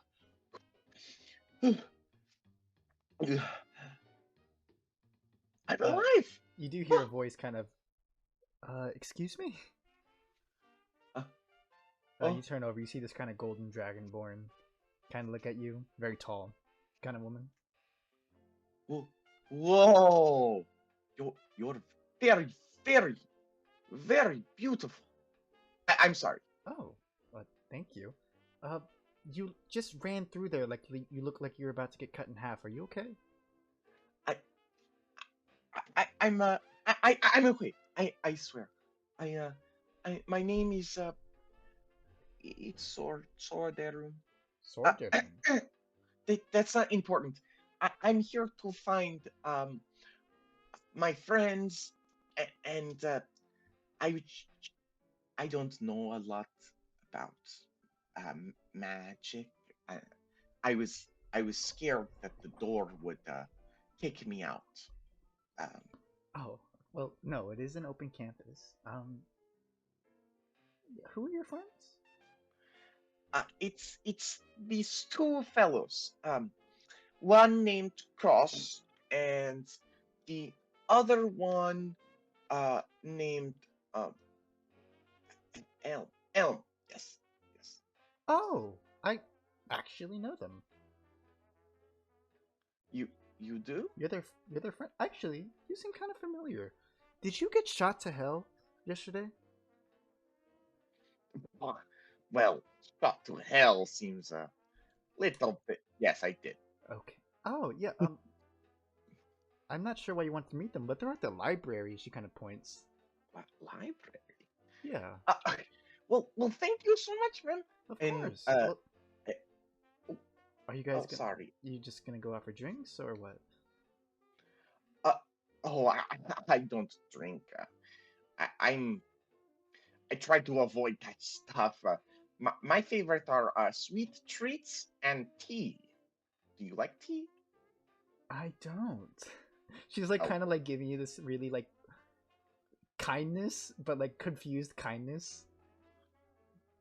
uh, uh, it's okay. And most people don't really like tea. Uh, I'm sorry for wasting your time. Thank No, you so much for the help. of course. What's your name again? It's a sorter. Sorgerum. She kind of holds out a hand. Anais. Nice. Oh, well, I'll tell you right now, from where I come from, there isn't anyone as beautiful as you. Oh, thank you. Well, that is very sweet to say. I gotta get going, but tell Elvin Cross be safe. Tell him I said hi. Mm-hmm. I'll tell him. And thank you so much again. If I see you, perhaps I can get you a bagel for the kindness you've given me. Okay, I'm gonna go now. But bye. She kind of just walks past, Bye. very very confused. You see a Sodium is like really doing a huge wave. Like their whole body is moving when they wave. Damn it, he's more rizzy than I am. Damn it. Honestly, I would say that Cross and Sortum have about the same chance, I think. That is crazy. Okay, well, Sorghum, she pointed the direction of the library. Do you go? Yeah. Sodium kind of starts walking and heading to the library, and it's like right outside the door. And before it walks in, he kind of looks at this huge, like overly embellished building. He looks at himself and kind of sees all the dust on him. And he goes, "Oh, I guess this is a place where I have to look nice." And he goes over to a puddle, and he kind of puts his hands in the puddle and starts wiping his shirt a little bit and dusting himself off. As you're doing that, I'd say by now, Elma Cross, you guys have studied enough. You walk out and you see this little goblin that you met yesterday just drenching himself in puddle water. Okay, I look, was kind Elm, of talking to Cross as he comes across Sortum. Cross, yeah. I'm just saying, I don't think reading smut in public is very, what's the word? Okay. Oh, hey, do I know you? Huh? Do you know me? I turn around and I'm just like wet. I'm just like wet clothes. Hey, Are you okay? Yes, I'm very much okay. I'm here to find you. I'm here to find you. I was trying to make myself look, and you kind of see as he puts his arms on his hips, look suave like Ansbach, my friend. Look, I don't think I look very suave.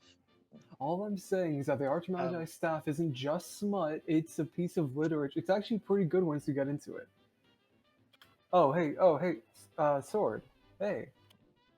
I don't think a dirty puddle's how you do that. Wait, what are you reading there? Oh, I hold up the Archmagi staff. Oh, Smut. it's just He is reading Smut, the degenerate. it's just some What- literature. what You should read is- it. What is smut? I hand him the book. Wait, are your hands are what? Yeah. He was just in like a dirty puddle. Oh. Yeah, my hands are wet. Yeah, you're I'll show it to you later. He tucks it away. Oh. Okay. Elm, do you have prestidigitation? Right. I do not have prestidigitation. Neither do I. But gonna have to I get a do bucket. have a. Elm kind of like reaches into his bag and pulls out a. What's it called? Rag? I guess a washcloth. Handkerchief. No, not handkerchief. Washcloth. Let's just say washcloth. Mhm. That I am stumbling, and he'll hand it to Sorterum. Well, thank you. Sordom kind of picks up the cloth and starts wiping himself, but he only wipes his hands and he leaves his clothes wet. Good enough. I shake his hand. Goodness, I feel clean and I feel what's the word? Clean as a rubber ducky. That's what my mom said. Sure. Well, You're not gonna do your face there? You know, all the. My face, I look up and it's like I like to think it's like a close-up panel shot, like in SpongeBob, and you just see like the crustiness of like Oh. Sorterum's face. Huh. Anyway, Sorterum, what is it that you wanted to talk about? Um, I assume if you came all this way to find us, there must be something important. oh, it is important. It has to do with Mr. Drake, Dr. Drake Star 2. Oh, And hey, I pull out how the about gun. hey, shh. How about we don't talk about that out loud? Yeah, maybe we should go back to our dorm. Yeah, here, come with us. We can talk about this more in private, Oh, preferably so not no, yelling out in public. so no gun. What? Well, let's talk about it. Just come into our dorm real quick, then we can. talk. Okay. Well, Yeah. show me around this place. It's very cool. I know I showed you my home, so I'd love to see your home. Sure. Just stay on Elm's side of the room. Okay. Yeah, he loves having Elm looks visitors. mortified, but he's trying not to show it. Elm, you're very hospitable. You know, you gave that dollar to that guy earlier, and you're treating our guests with so much respect. You have enough money to give dollars out? Yeah, Elton's rich. He's so rich. I mean, he can afford to just give you $1 and just not ask for Us, anything we in both return. know that I am not rich. You are the one who is rich. Or I should say your father is the one who's rich. No, you were right the first time. I'm rich. How about we do this? Let's open our wallets and compare our financial funds. Here, I'll go first. I pull out my wallet and a fly comes out. Another fly. Yeah, there's a few of them already in there, kind of just waiting their turn. They're waiting their turn. They take turns coming out whenever I have to open it up. As you can see, I have 80 cents. I know. I'm a big baller. Oh, you poor boy. Oh boy. Oh yes. Elm knows better wallet. than to be finding out cash. $19 is a lot in the 1920s. He doesn't. Yeah, perhaps we shouldn't flaunt our. I mean, Crosswood, though. Let's be honest here. Yeah, he like looks at Elm, considers it for a second. He's like, nah, fuck it. And he does an extravagant motion to summon his familiar in like a burst of like small energy. And Mary Owlin, his barn owl, appears with like a wallet in her mouth. Thank you. And he'll Whoa! $20. Well, $19.90. Whoa! You have like. And then you see Sordium start counting on his fingers. A lot. It's a lot of money. Wait, I'm almost there.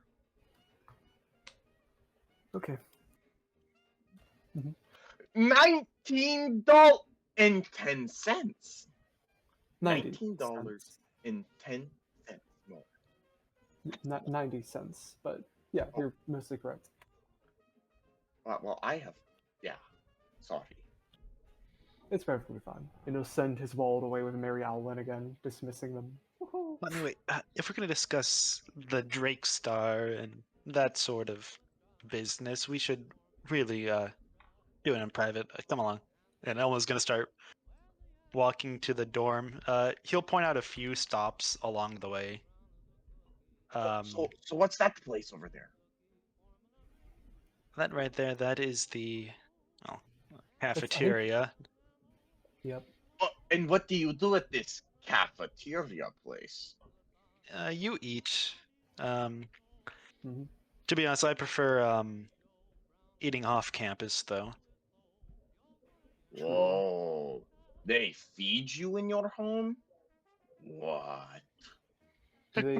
Is that not common? You like look at Elm weirdly. Um, This is an all-inclusive place. Wow. I Um, I don't think you're yes. using that term right, but you are correct. What is next with the wondrous place? Is this do these mages get up to? Should we show him Jeez, the Red. Should we show him the statue of the naked baby, or whatever? It's like a Cupid statue or something with water spouting out of it. I'm sure there's more interesting things. Hmm. I mean, I suppose there is. There's got to be like a ward area or something, a place where you can like observe like runes and wards or something, like a museum maybe. Question. I have a Yes. question. Uh, are all those students sitting down while reading books also reading this smut thing? I hope not. Honestly, yeah, probably, yeah. I mean, classes are A out few right of them now. probably are, but most people go there to learn things, study. Pilgrim Don't. completely ignores what Elm says and just internalizes that all mages read smut. Yeah, I mean, Elm, don't kid yourself. Classes are out. What else are they going to be reading if they read smut? Okay, so to be a mage, There's you a have lot to of smut read usage on campus. smut. Why do I'll you think keep that in mind. Why do you think people are so interested in the enlarge spell? What? That was a poor attempt at a joke. Okay, yeah, no, we should probably go back to our room. Could you use the enlarge spell on like bullets or something? Maybe. I don't think that's what it's designed to do, but maybe you could fashion it to do something like that. Anyway. So how far are we from your Oh, I think extravagant abode? we passed it 4 Close doors by. down. We Real passed quick, it. how does the outside of her dorm look? It's just a kind of a normal building, kind of brick layered. You do see it's like dorm 17 or dorm house 17. I don't know what they're called. Well, welcome.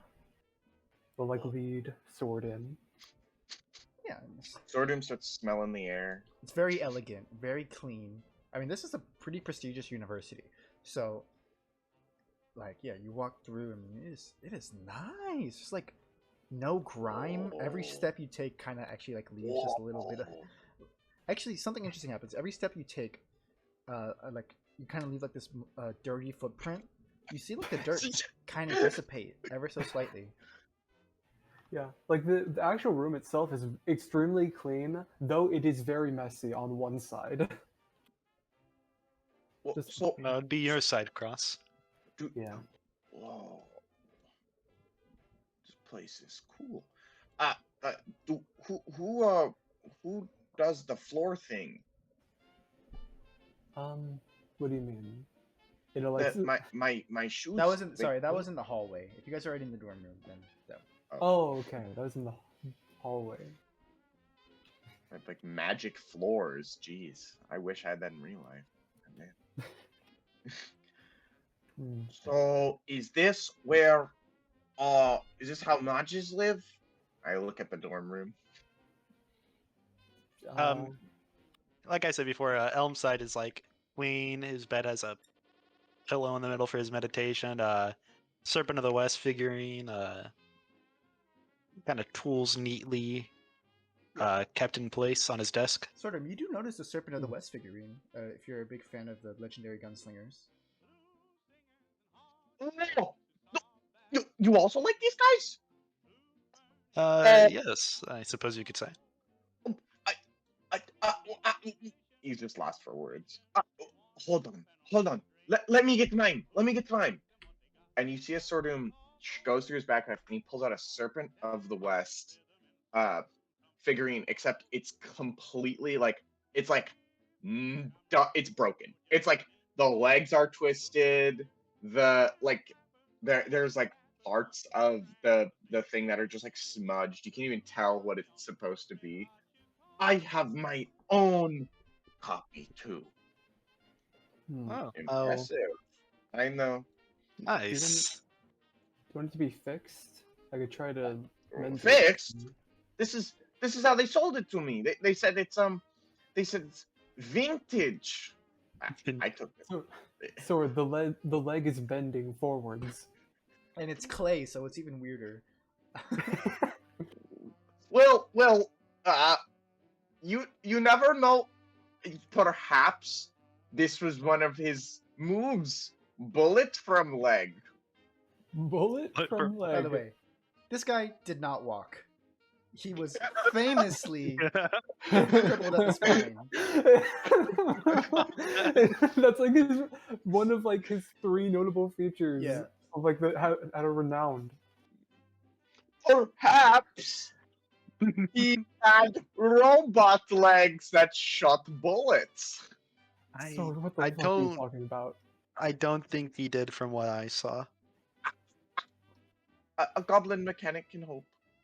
Okay, what did you have to tell us? I think we're off track. Didn't you come Yes, here for very, something? very off track. Sorry. I need to tell you I'm here. You kind of see as Sordom's kind of been hunched over, like obviously carrying something in his breast pocket because this thing is like half his size. Or like a quarter of his size. He pulls out Detective Drakestar's gun, and he just plops it on one of the tables. Still unfinished, by the way. This thing is just there's like little bits of. I Photoshop don't and imagine technology. having guns Oh. on campus is allowed. Holy fucking! You can't. Can You Oh, can't can we- have that in here. can we? I don't think we can have weapons on campus like guns. Oh, here, I'll put it back. And you kind of see as he lifts it back up and he puts it back in his coat and he hunches over because it's so heavy. Oh, okay. So what? Why did you bring us the gun? What's wrong? Well, I guess I it should went go to to Drakestar, shouldn't it? That is the problem. I went to find Drakestar and his door was unlocked and there was no one there. Maybe he was just out for the day. Yeah, isn't that how poor people are? They just leave their stuff unchecked, and that's why they're always getting stolen from. Not Cross. Elm looks at Cross like, what the fuck, dude? First of all, my mother kept good track of her belongings. She even stabbed another goblin in the eye because they took her purse. Goblins. Whoa. No. When I went into the office, it looked like it was frantic. I mean, I wouldn't expect him to leave these sensitive papers. I left a note, and I told him if he gets back to meet them at this Maj Academy. Wait, you. It's pronounced Maj. Oh, sorry, Yes. Muj Academy. Maj. Like mashed potatoes. Cross, this is Maj. not the thing to get it caught up on. I just, Maj. I don't. People are always Why- arguing about why do you need- pronunciation. Why do you need Drakestar to meet us here? I have big news for you, and perhaps something to help with my problem. There's a mission. There's a mission, and it pays really well, from what I was told. And if we accomplish it by knocking out a couple guys, then we can we get a lot of money, and we can get some help in finding out more information about those bastards, the supremacists. Oh. How well do they I'm pay? sorry. What is the job? It's just a little thing. We just have to Kill 4 people.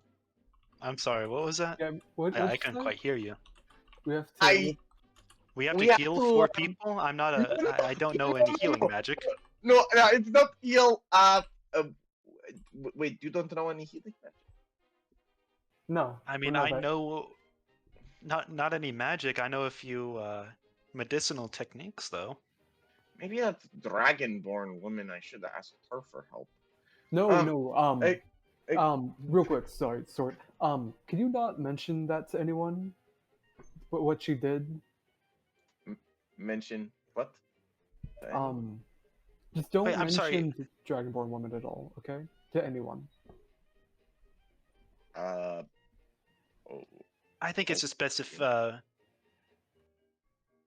we don't get her caught up in any of this business. no. Listen. If you help me out with this, I So- can promise you one thing. There is an organization backing me, and if you ever need help in the future after this mission, just call it even, and we can help you anytime. What gang? Which gang is it? Is it the Emoisian one? Yes, it's by Mr. De Santos at gang. I'm going to speak to Sorderum in Emoisian. Are you sure you know what you're getting yourself into? He kind of blinks each eye in like separately. Yeah. Good enough for me. Okay, sure. Why not? I'm bored. Wait, Cross. What's up, Dom? Like, are we sure that? I mean, don't get me wrong. I sh- Like, he said we have to knock out 4 people, right? are we sure that's all we have to do? I mean, why would a group like the one led by DeSantis just want us to knock people out? Well, I assume they want us to knock them out so they can torture or otherwise kill them, but we're not directly killing them, so it's fair game. You seem very, very optimistic to let a bunch of people get tortured. I mean, why should I care? I have no attachment to them. And they tried to fucking kill us, so, you know. People who try to kill us are dead.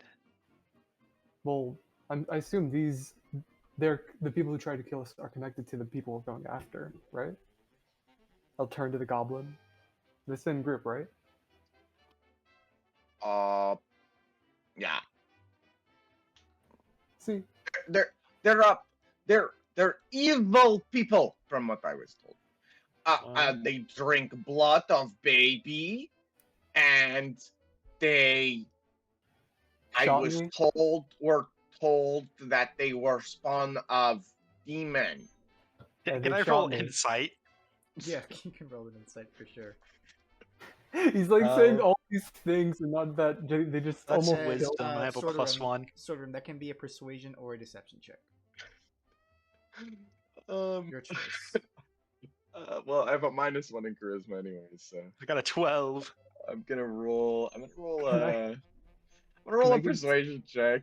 Okay. Can I give Sorderum advantage as I'm talking to Elm to try to get him in? Sure. I say you can do that. I got a 9. Oh wait, okay, hold on. With Wait, advantage. Come on, you can do it. With Cross kind of egging you on, you can definitely get advantage. Oh shit. Oh. Let's see this. Come on. Oh, I got a 1. I got a natural. So yeah, Elm, this goblin is speaking very frantically. You're not the best at reading people, but I mean, like, what is this guy talking about? Yeah. Asamar. That's what he kept saying. The gang. What They- king? The one that attacked us, that shot you when you were putting grease all over them. Those people. They're evil, right? Mm-hmm. I Very, suppose very. if we are getting something in return for this, I assume we're getting something more than a simple favor in the future. No, money from my We're getting pockets. money for this. Yes, How much? money. Wait. Okay. Actually, never. Actually, I don't know how up I am for this anymore. From your pockets? I saw your pockets. They're not. No. My future pockets, and I kind of do like a hand motion in front of me for future. My future pockets. Okay, well, how much is this job paying? Well, I was told it was enough to make me the richest man in Emler City. I'm gonna incite him. You're gonna incite him. Again, deception or persuasion check from Sorcerer. I'll take this as a deception check. Yeah, definitely. You know, I was up for it. You didn't have to talk to me, but then you kept mentioning stuff, and now I'm kind of. Yeah, 6. Okay, that's a 6.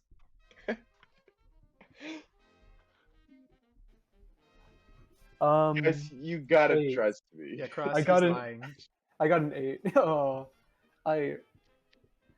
You know. Oh, wait. Gob, What did yeah, I mean, it's pretty obvious that he's lying. But you do see optimism, I will say. You know, It- Gob, you kind of had me whenever you first came in with this whole thing, and now I'm kind of getting increasingly more concerned about Do if I you're actually know, going to be able to pay us. real quick, Sodarim, who is the person you're working for? And you kind of see as he turns into serious goblin mode. Hmm. I work for Mr. DeSantis. Yeah, Elm, Does you can make a Elm yeah, know- you can make a history check for sure. See if you know. Yeah, Elm's gonna make a history check on Mr. Ooh. DeSantis. I'll do one as well. Let's see if we know that dude. Whoa. You got a 0? Oh, you good? No, I was just clearing my board. Oh, I see. I actually got an 8. An 8. Ooh, not a lot. No, not a lot of good rolls. You've heard his name probably on the news sometimes, but other than that, you don't know much got about it. Mr. I got a 10. Does that do anything? 10 Two with the more? modifiers added. Yeah, that's with the modifier. I Yeesh. rolled a 2. I mean, you Cross knows a little bit more. You know this guy's definitely mob related. You've heard his name again on the radio a couple times, but nothing like you just know his name, Mr. DeSantis. Okay, then, Goblin, how about this? Sorry, Sword, I keep defaulting talking about you as your race. I would like your word that we will be paid a reasonable fee, because I know you gang types are all about honor and whatnot in a back-ass way. I can promise you that whatever money we make from this will go to you. Okay. That seems reasonable.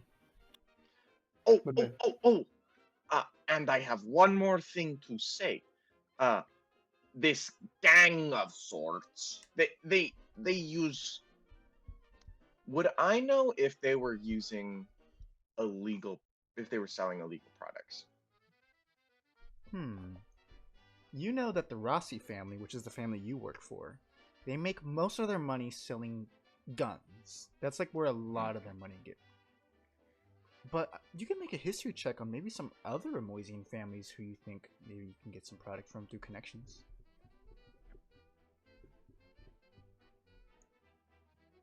History.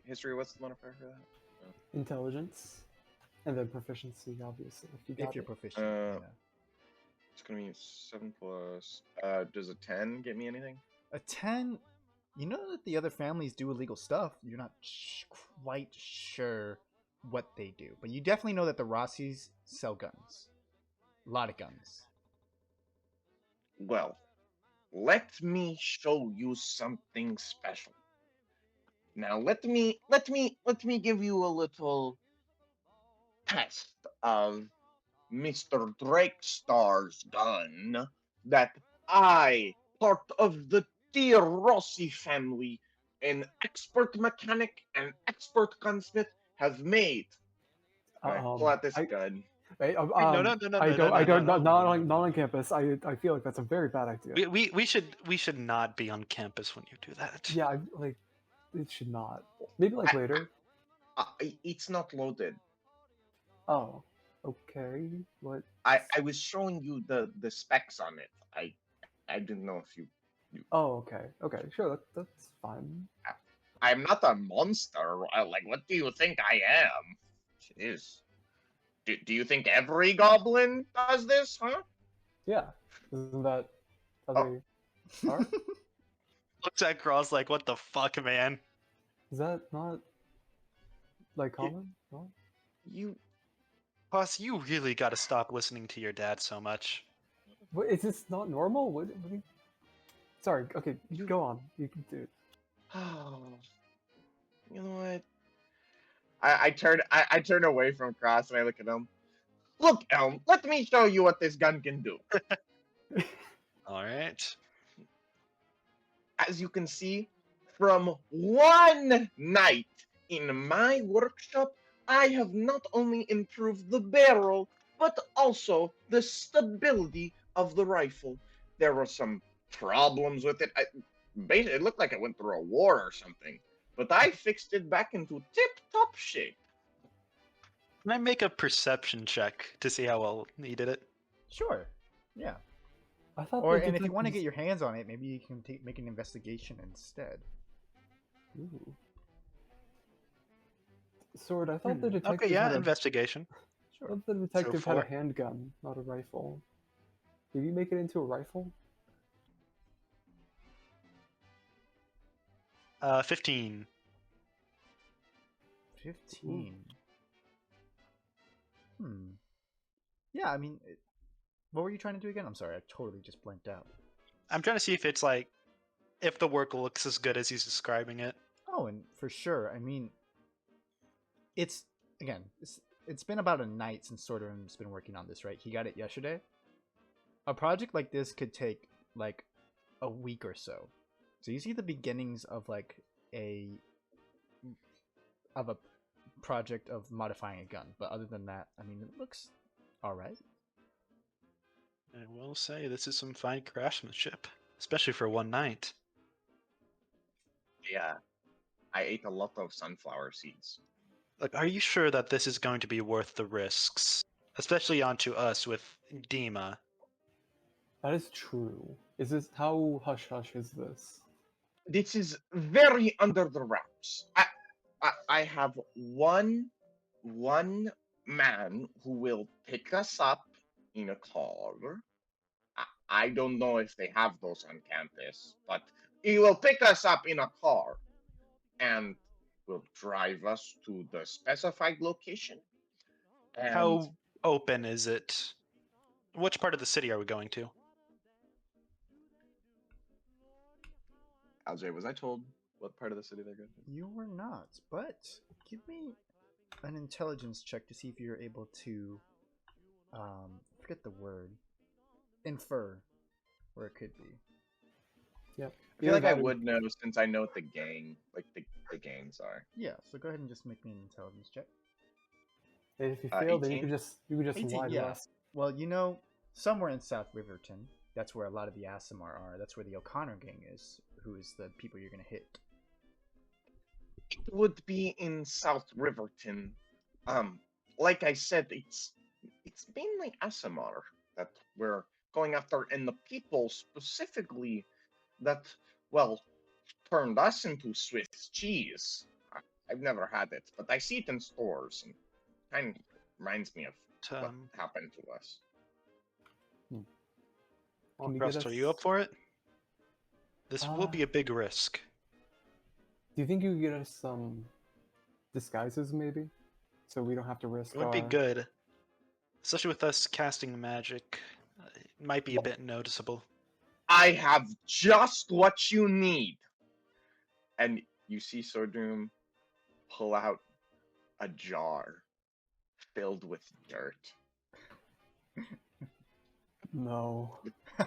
And that's where we're gonna take a break. All right. We'll be back shortly as we get ready for the next bit of the I heist. think We're gonna Cross take a will be quick making break. his I think Elm will be making his own disguise.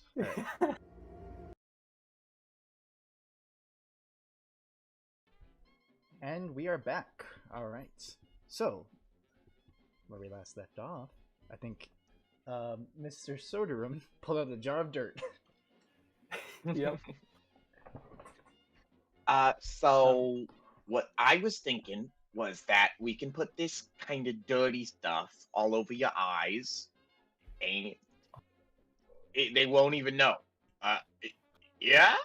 And I kind of nudge with my elbow. I think I can maybe cobble up something more effective than just dirt over the eyes.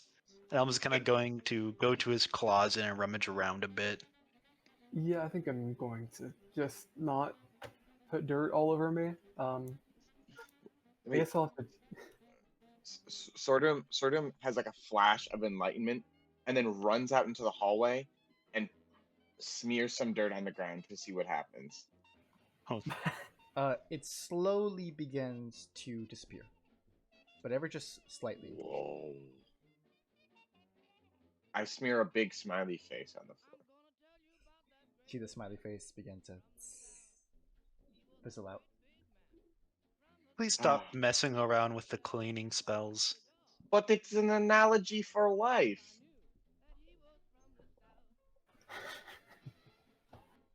In what regard? You simpletons. As Sordum walks back into the room. You simpletons. He knows, he knows that. So Elm probably is putting on his disguise right now. He usually wears a suit, a blacksmith apron with his tool belt. He decided to put on a flat cap to hide his hair, bandana to cover his face. He usually wears welding glasses. He'll put on some goggles to cover up his face some more, as well as a long sleeve button-up shirt, suspenders, and heavy-duty boots, as well as gloves. He'll put away the flat cap and bandana for now, and put on a coat to hide the rest of his disguise for now. All right. Do I Go ahead know and make you- me a performance check to see how well your disguise goes. Let's see, Ooh. performance, charisma, wonderful. Got a -1 to that. It's all right. You could roll high. Mhm. I got a 14. Okay, we'll keep that in mind. Cross. Okay. Cross is gonna like look at these two. Do either of you two have like a welding mask or something? Like a full face like welding mask? Elm might have one.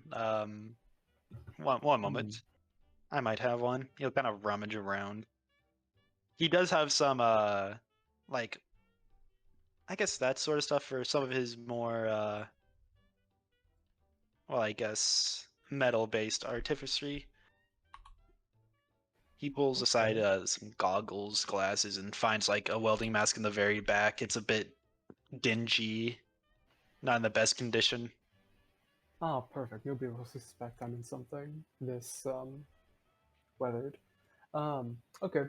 Cross just like completely undresses, like down to his skivvies, and throws all of his stuff on his bed. He's gonna leave his spellbook there. He's just going to take his medallion with him. He's going to put on that welding mask, put on some like long sleeve shirt, like some, I don't know, some pants, shoes, whatever. He's gonna put on gloves so that like every inch of him is basically covered. He'll put on like a jacket or something so that he can put a hood up. I'm gonna need a performance check from Mr. Cross. Okay. Sorter, do you think you could help me out here? I don't really dress in anything other than my robes. And really Well- dress myself. Oh yes, he has the maid for that. I mean, I do, but Well, oh, I've always wanted to help a friend out with fashion.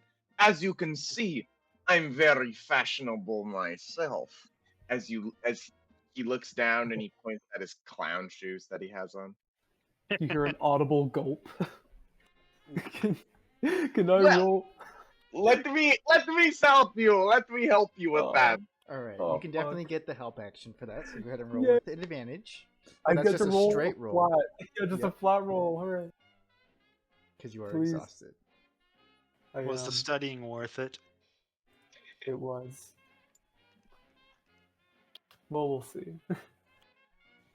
Oh, 13. That's not bad. 13. Okay. So, Elm's a little better, and I'm gonna take pride in that. No. with your disguises in hand, and Sorterum, you're not disguising yourself, right? I've dirt over my eyes. You do have dirt over your eyes. Okay. With disguises in hand, you guys can go ahead and leave the academy. I just want to point out again that, just to make sure no one notices, Elm does have his disguise under a coat. He's not wearing the bandana or cap either, so he can put it on later. Just so that no one from the campus notices. Okay, I guess I'll follow suit and I'll like tuck the welding mask like under my shirt and I'll like put my hands in my jacket pocket or whatever.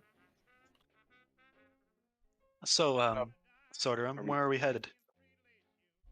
We're headed. Oh. We are headed to be picked up at Sorderum's like trying to think because he was never told the location. I think my workplace, my shop. We can go to my shop. All right, I suppose we can meet at your boss, maybe find out more of the details there. Yeah. Yes. Good idea. You are so smart, Elm, and you cross. Well, you're racist, so I won't compliment you. What do you mean? I'm not racist. I love Wait. goblins. They're some of my best friends. You have one goblin friend.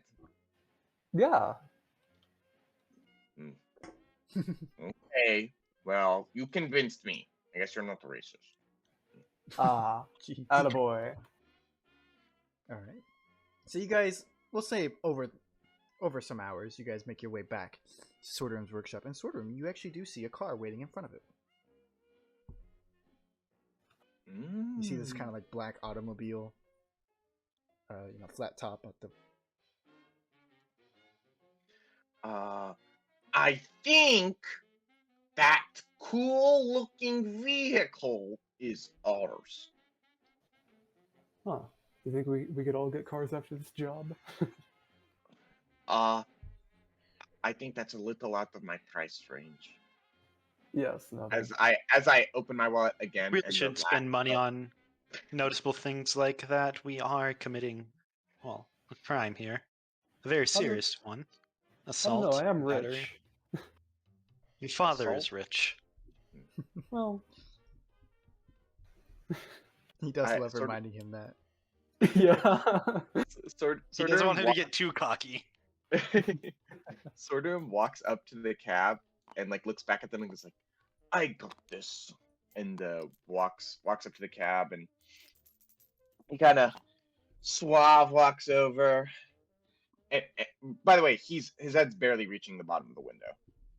Okay. Suave walks over and he brings his arm up and he knocks on the glass. You see like this roll down window, and you see an interesting face. You see this human man, this kind of scrunched up face, like super receding hairline, almost like to the point, like the middle of his head, but it's just not shaved.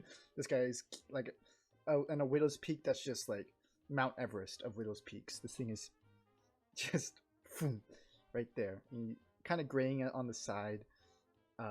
Looks at you. Hey, Sorterum, right?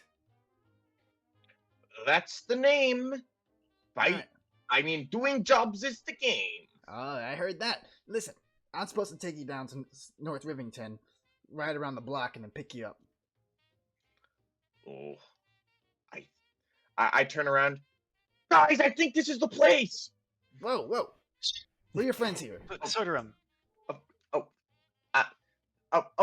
These are this is my one friend. Don't No, give them don't our- use our real names. No offense to you, of course. It's just we'd rather keep the details of us a bit. Okay. What are you, insulting me? No, Look, we just don't think you're worth we our both know names. what's about to happen here. Just want to Yeah. make sure that we have all of our what's the word? I don't know. I What's the forget the word? word, but Covered. you get what I- I mean. Here, just call us L for me and E for him. How about that? Alan E. Jeez, what is this? The Yes. alphabet? What the hell are you supposed to be? Are you a welder? No, I just Me? didn't really want. No, this guy over here. Am I talking to you? Oh, I'm sorry, sir. Yeah. Anyway. No, I just didn't really want people to see my face. I prefer Oh, not to be jeez. associated with this kind of activity. All right, whatever. Get in the car. Okay. We shuffle in. Can I take the passenger seat? You definitely can. Yeah. Okay, I take the passenger seat. Ooh. Does the seatbelt reach to There my are- neck? It is 1920. There are no seatbelts. Hey. Seatbelts, what are those? This feels a little unsafe. I mean, you Don't know. worry about it. I'm the good driver. Anyways. Oh, I didn't introduce myself. You see, spits on his hand.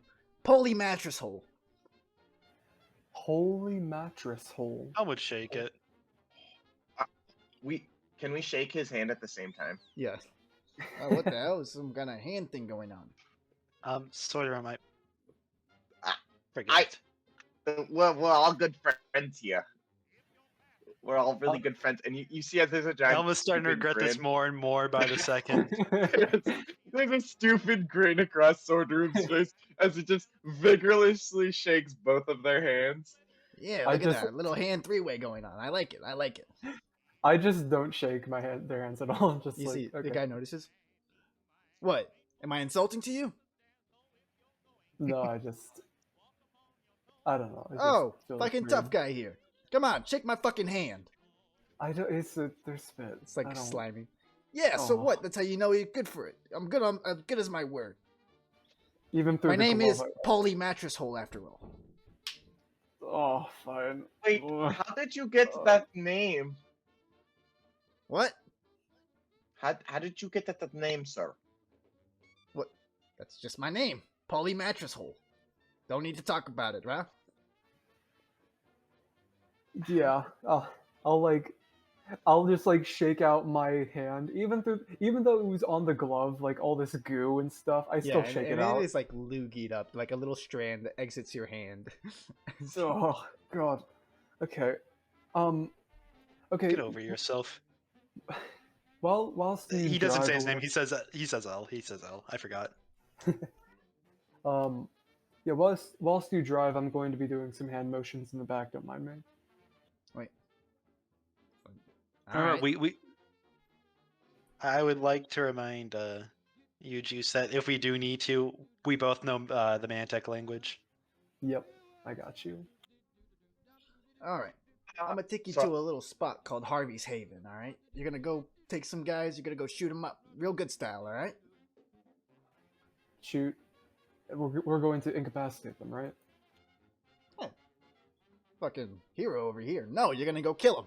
You're gonna kill him dead. And he steps on the gas and shoots out as fast as a little automobile can go. All right. So, Sword, you said we were going to knock them out. And with that- I said I was going to knock them out, and you were going to kill them. What the fuck? and we're gonna go ahead and switch scenes here, as we're gonna go show you guys the map. Welcome to this little crosswalk. Oh my God. It's an interactive map here. Let me go ahead and show the audience. God, it's so high tech. So you guys are Look gonna at all drive on these a car. cars. Unfortunately, I don't have a car token. I know, just super irresponsible on my part. Jeez, unprepared. Unprepared. Tisk. But you guys will get dropped off. Go ahead and take your minis. I'll go ahead and show you where you get dropped off. Oh, that's Drake Star. Ooh. Not supposed to be there. No. Are we shooting up Drake Star? You guys are shooting up Drake Star. You guys will go ahead and Where get is dropped my- off over here on this kind of. Who is doing that? Doing what? I just saw like endless white lines everywhere.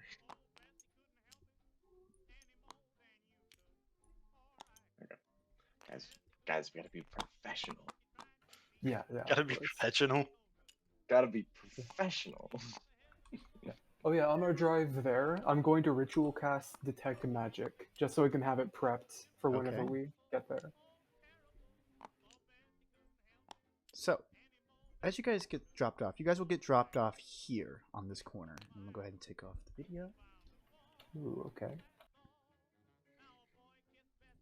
So, go ahead and move your tokens on this corner as Polly Mattress Hole drops you off at this corner and says, "All right, you know the deal."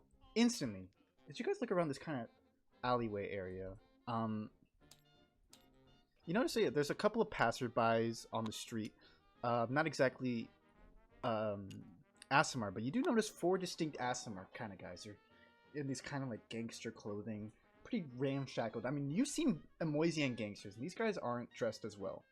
But they instantly notice this Carpula, and 3 guys walk out to kind of look over. We start this. Then.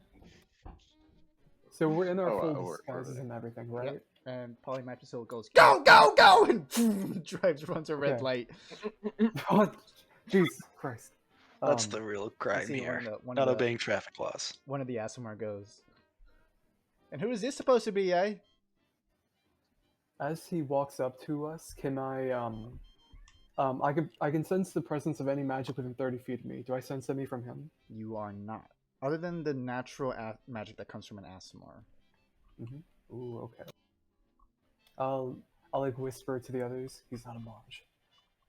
And I push Elm forward Thank because goodness. I say thank goodness really loudly. I like take a step back. So real quick, while we were in the car, did we go over any sort of plan, or are we just gonna go in there and start? Polly Well- Mattress Hole fucking hauled ass across the Yeah, highway. yeah. What's like the nearest, like, I guess like business? Are there any businesses in one of these 4 Look, buildings? I'm just see saying, one. There real is- quick, let's say that we discuss this in the car. Are we just going to do this out in the street? What are we doing? We're just gonna go straight for it? Okay, well, I do have sleep, so I can possibly just incapacitate 1 or 2 people immediately. And I would One of say, you- if we are gonna do sleep, I would do. Which one's closest to us? well, we can't. We're discussing this in the car, so we wouldn't know. Okay, okay, so this is in-game discussion. Yeah. So, I can incapacitate them with sleep. I don't know. One of you. what do 2 you would have? go. I have an electric shock grenade that I showed you back at the warehouse. I remember that electric shock grenade does have a delayed blast, I believe we went over. Yes. I didn't run it in the first session because I forgot, but it does have a delayed blast. Mhm. A delayed blast. What does that grenade if do? Like how it's, much? Well, it is. It takes about. Was it 5 seconds, right? It is a If it's- turn. It takes a turn. Turn. So you toss So it, and then 1 6. turn later, at the beginning of your turn, it blows. Is it? I So what? Cast sleep, throw the grenade. We could do that. Sleep lasts a long time, so you could just straight up attack one of them. I'd like to prevent any passerby's death, any innocent bystanders. Well, of course, yeah. Oh. What if we do something like we bring them all together and then we can sleep them all at once. All right. Any Okay. idea of how to get them grouped up? Watch this. We're in a car. By and you need now, watch yeah. By this. now, we're cut to main Okay, time. okay, so now we're out. Yeah, you see one of the Asimar kind of look over and begins to cross the street. Hey, do you know where you are, friend? Let's see what No, sort of plan is. No, sir. I need help. This is O'Connor territory. You see, he kind of shows a gun. O'Connor? Oh. What is that? Some Actually, I'm a messenger. I've been wanting to talk to you. I was sent to talk to you. It's like Go 3. ahead and make a deception check. Does Elm know anything about the O'Connor gang. Make a history check as you're kind of looking at these Asimar begin to circle Yeah. around you. Can I also make a history check just in case? Sure. There's about to be some blood. Oh, that's Okay. an unnatural 20. Okay. Oh. Dirty 20. I got 17. Okay. Well, you know 10. a couple things about the O'Connor gang.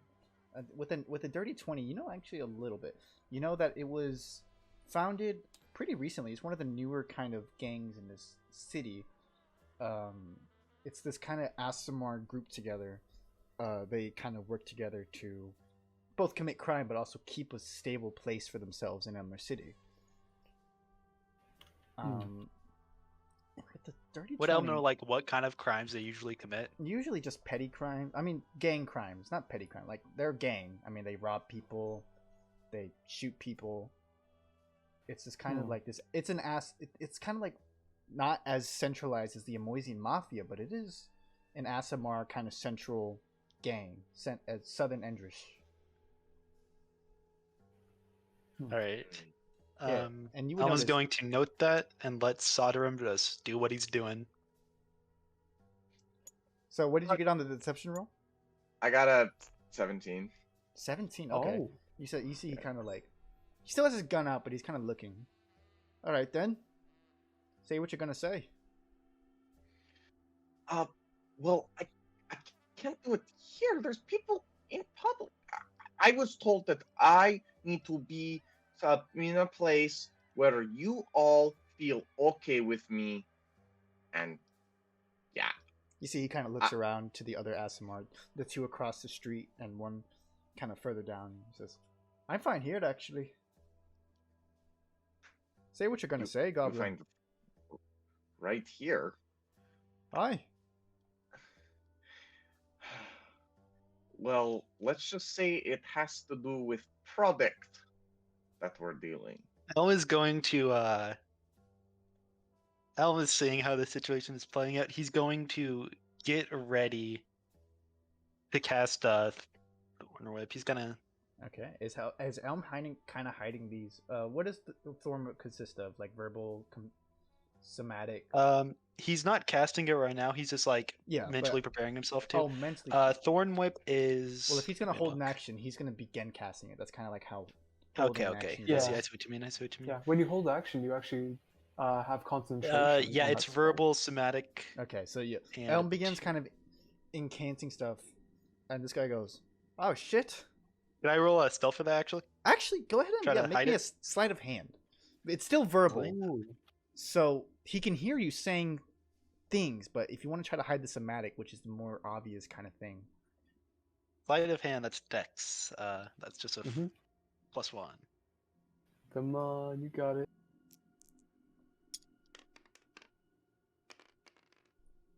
That's a 12. a 12. Fuck. Let me check his That's not- passive perception. It's not terrible. Oh, look at me, fucking bitch DM here didn't have his Oh, shit ready. oh. Oh, Wow. Yeah, I You're, know. you're Wow. welcome. You're welcome for this. Now you can have it. I know. Didn't have my Have it didn't pulled have my up. sheets pulled up. Look at me. No car. No. Terrible I think you DM. should just give us a. You should give us a free dirty his 20. that we that can keep. actually beats his passive perception. So yeah, you can go ahead and hold your action for the Thorn Whip. We. Sir. Are you gonna cast it? No, he's. Alma's kind of like getting ready to cast it in case things like with Sorterim don't play out right and they start attacking. So Sorterim can continue whatever he's doing. Sir, I need you to understand that this has to deal with a contract that I was meant to bring. I need to bring this to. They said it should not leave my possession, and if it does, it means war. They said I should be escorted to someone who you know needs to hear this contract for the, well, like I said, the product that we're moving. Particularly, well, our guns. Oh. Are you with the Rossi family by chance? I'm with. I'm hired from a third party of the Rossi family. Go ahead and make a deception check, because you're the I'd say deception check with disadvantage, because you mentioned that you're being hired by the Rossi family, who they are in open conflict with at this point. Hey, come on. Not two nat 20s. Come on. It's Ah, happening. Now, I got a 4. I'm not even gonna roll the second one. Well, it could be a nat 1, so go ahead and roll it. Oh god, yeah. Could always be lower. So you're gonna roll that bitch. That's true. Oh, you're evil. You know what?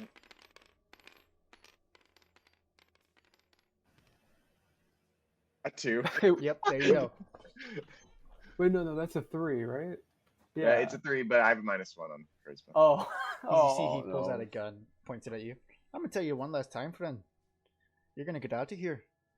I don't know who dropped you off, but you see, he trails off. Oh shit! I'm gonna need everyone here to roll initiative, as he kind of realized that you guys got dropped off here.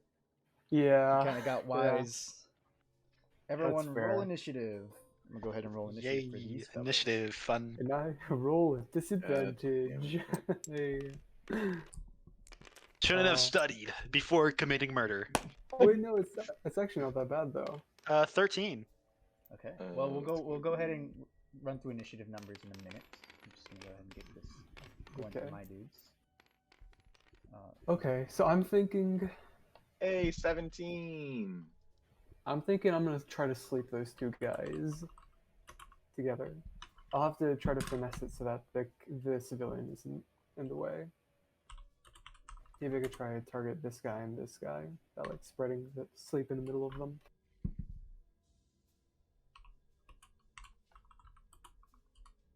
Oh shit. Guys, Jackson's at the ER. Yeah, I hope he's doing good. What? Oh Yeah, no! He is? Yeah, He's at the ER. it's not looking good. Oh shit! But No. So send him lots of love. Yeah. I hope he send does him fine. out. Wait. Oh, I thought it was just like a small sickness. So- Damn. During this, can I use my my ready to action? You can, because so you can use that as a reaction if you want to go ahead and take your surprise round. Because you readied an action, I so would- I'll let you take a reaction and just toss that shit. Yeah. Who you gunning for? So Elm is going to You're gonna try to pull someone in front of a moving car. Well, the cars are all stopped. This is all happening very quick. I know Oh, there okay. are any moving cars. You go for this guy. I Who's really suppose far this away. one maybe. Oh, okay. All right. You first- create along. Oh yeah, you can do that. It's melee and then spell after- attack. And then after that, we'll go ahead and get everyone's initiative. So d20 plus 6.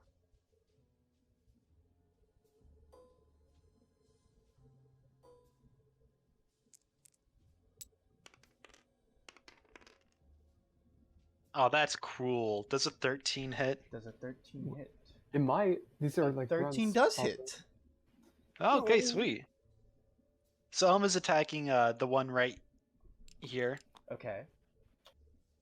That is going to be 1d6 piercing damage. And if it's large or small, you pull it up to 10 feet closer to you. I think it says like you can pull it, right? So you can choose not to if you want. Well, yeah, but Elm is going to choose to. Okay. So Ooh, how much okay. damage was that? 1d6. One moment. Plus my. Oops, 1 second. Yeah, so 1d6 damage.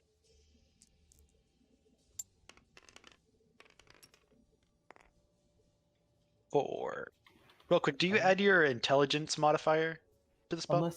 Unless it says then no. Unless it like specifies. I believe with the Okay, yeah, so it's going to be 4 damage. 4 damage. And he's going to okay. move 10 feet closer to me. Awesome. Perfect. All right. Should I move him or will you? Yes. If it's 10 feet closer to you, then yeah, I'll say. Oh shit. Just look at me, sloppy DM. 10 feet right here. Boom. Okay. And that did 4 damage, you said? 4 damage, yes. doing mental math right now because I'm bad at math. Okay, that was a good start. Okay, everyone's initiative.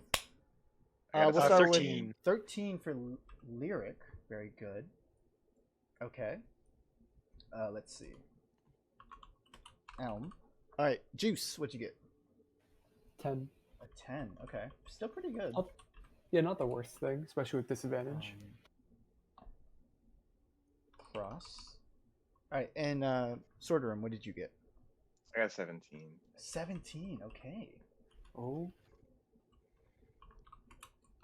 All right, that's the initiative done. Because I rolled in advance. Look at me, smart boy. So first up is actually Sorderum. They all rolled really low in their initiative. You're up. You got this guy in combat with you. What do you do? Okay, so I'm going to pull out my metal rod, my Okay. giant metal rod, and like my extendable. It's kind of like stuck and jammed, and so Yeah, I like, probably good to clarify that. yeah. It's like a metal extendable rod. I use it. It's my staff. Just for clarification, in case anyone was wondering. It's a taser on a stick. And so it is a taser. But fancy.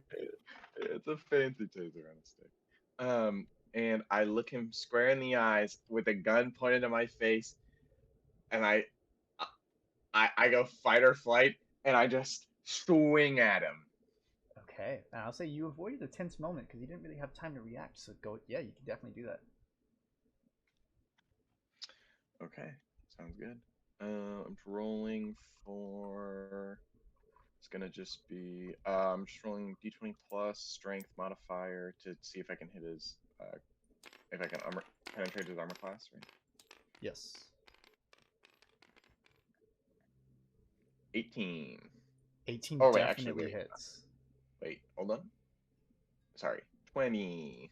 20? Yep, hits even more. It So- hits slightly more. Sorderum, you like you almost do like a spin and just thud this guy on the head. Let's see the damage. So it's gonna be It's gonna be yeah, 1d10, and then it has like the little taser. I don't know. I forgot what we. I think it's just gonna be 1d10 because it has that taser. I don't think it has like an effect because of it. No, you never really kind of had time to workshop that. Yeah. If it's just like a quarter staff, I think, yeah, it's 1d10. It's like versatile, so you're dual wielding it, then yeah. Yeah. Okay, let's roll a d10. Not bad. D10. Come on, please. High damage, high damage, high damage. Oh, that's a 13. 13 damage? 13 damage. I got a 10 on my roll, and I Oh. have +3 to my strength modifier. But yeah, Oh my Holy god. shit! Sorderum. You Sorderum, kick this. you Sorderum is a threat. Is he like dragged? holy shit! This is level 1. Level 1, 13 damage. You actually, okay. Big question for Sorderum: is this Yes. lethal or non-lethal? I'm 'Cause gonna you take say this guy that out in one hit. I'm gonna say that Swordroom doesn't know how to control his strength, and he's so scared in this moment. He's just going to defend himself. And that he does. Sorderum, you're not even thinking, but you feel your body moving. Thud. This guy, who was alive a second ago, it's like he sees this little goblin. He's got a gun pointed at him, and then boom, black. The rest of you guys see Thorderum whip his staff around, clock this guy, and his neck like almost turns like a full 180. Instantly dead. Oh my god. What? Jesus. Oh my god. You kind of Swordroom's full of adrenaline, but freaking out. I will didn't- say, I didn't mean. to- I Elm didn't is mean less scared of the guy dying and more the fact that Sorderum fucking did that. He's capable of that. Yeah. I Okay, didn't That's mean what he's to. surprised about. Okay, Sword, focus on combat. You can deal with your grief after. Come on. Swordroom is freaked out and turns to the other guys, and sees the guns in their hand, and then retreats behind cover. Okay, you have 30 movement. Oh. The fighter leaving his spellcasters. Perfect. Yeah, true. Okay. Next up would have been that guy's turn, but instead is The Elm. goat. Elm, Oh, you're Elm. up. The goat. I guess I can pull this one closer to us. You can finish Gotta him get off, him. maybe. What's your big damage Let me option? measure this. There's a car right here. I imagine that's parked in the middle of the street. For the sake of combat, yes. I mean, they're obviously driving, but for the sake of combat, yes, and that is like covered too. What do you think? Green Flame Blade or Thorn Whip again? Which one does more damage? I think Green Flame Blade. 1 second, let me look. They're both cantrips, so I don't expect the most damage. I Green expect Flame Blade the is. utmost.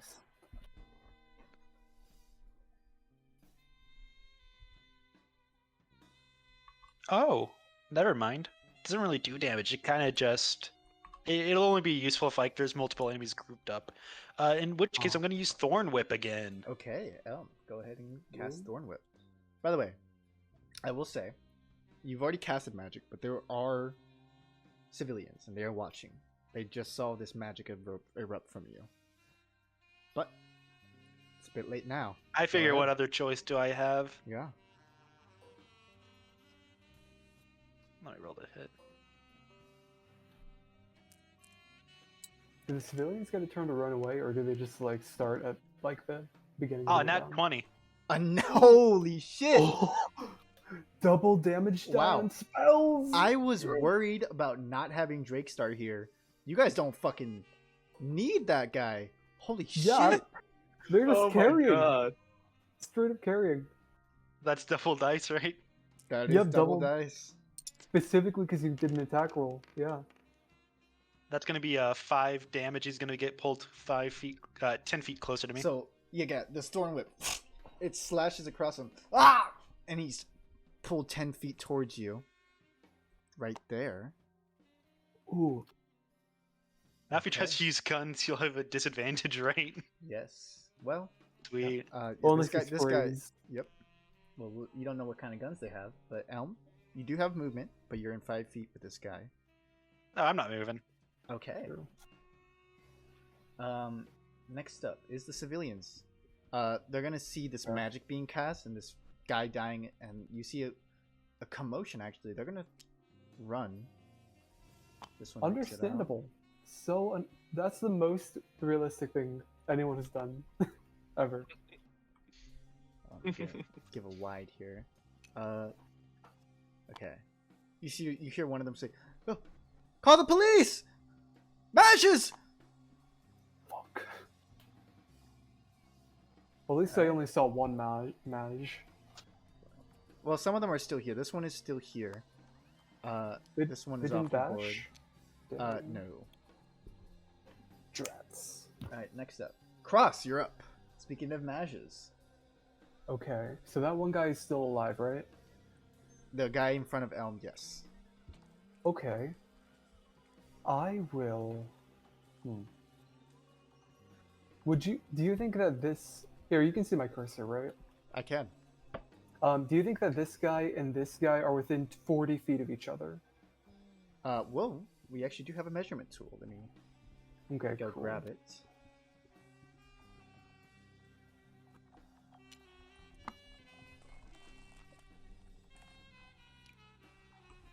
So, let's go ahead and consult the measurement tool.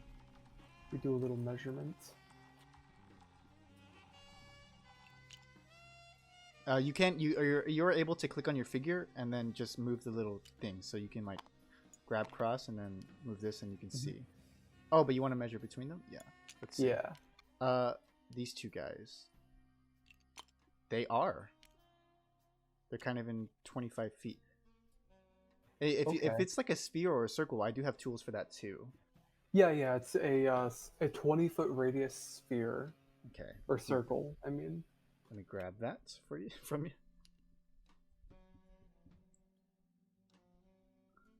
Search. 20-foot radius sphere. Cone. Here we go. Oh, no, this is a circle. Oops. Where the fuck are my spheres? 30-foot cone. Spheres. Spheres don't exist. They're made up. Here we go. Sphere. I'm gonna grab that. Get out of the DM screen. Okay. I can okay. resize this. 20 foot. There you go. Oh. So you can move that wherever you like. See if you can. I believe you're able to. Okay. If you click on the middle of it. Yep. There you go. I could do it right there. Yeah, I might. Okay. Yeah. So this is for sleep. All these people are kind of running away, right? Are they still like looking in our direction? You do see this one looking behind him as he's kind of running away. If I were to move like behind this car right here, do you think I would be obscured from his like vision completely? You still have this guy to worry about. He's not completely off the board yet. Hmm. Okay. Then can I try I to will like... say Elm is burning everything after this. Yeah, fair. Wait, actually, I might be able to fit all three of these guys in there. No, I don't think Just so. barely not enough. Yep. I think this is good though. Yeah, so I'm going to try to like subtly from behind this car try to cast sleep on this point to target these two. Okay. How much hit points is in sleep? It's 5d10. So For level 1? yeah, no, sleep is insane. Okay, go ahead and roll Past level 3, it kind of falls off, but it's still...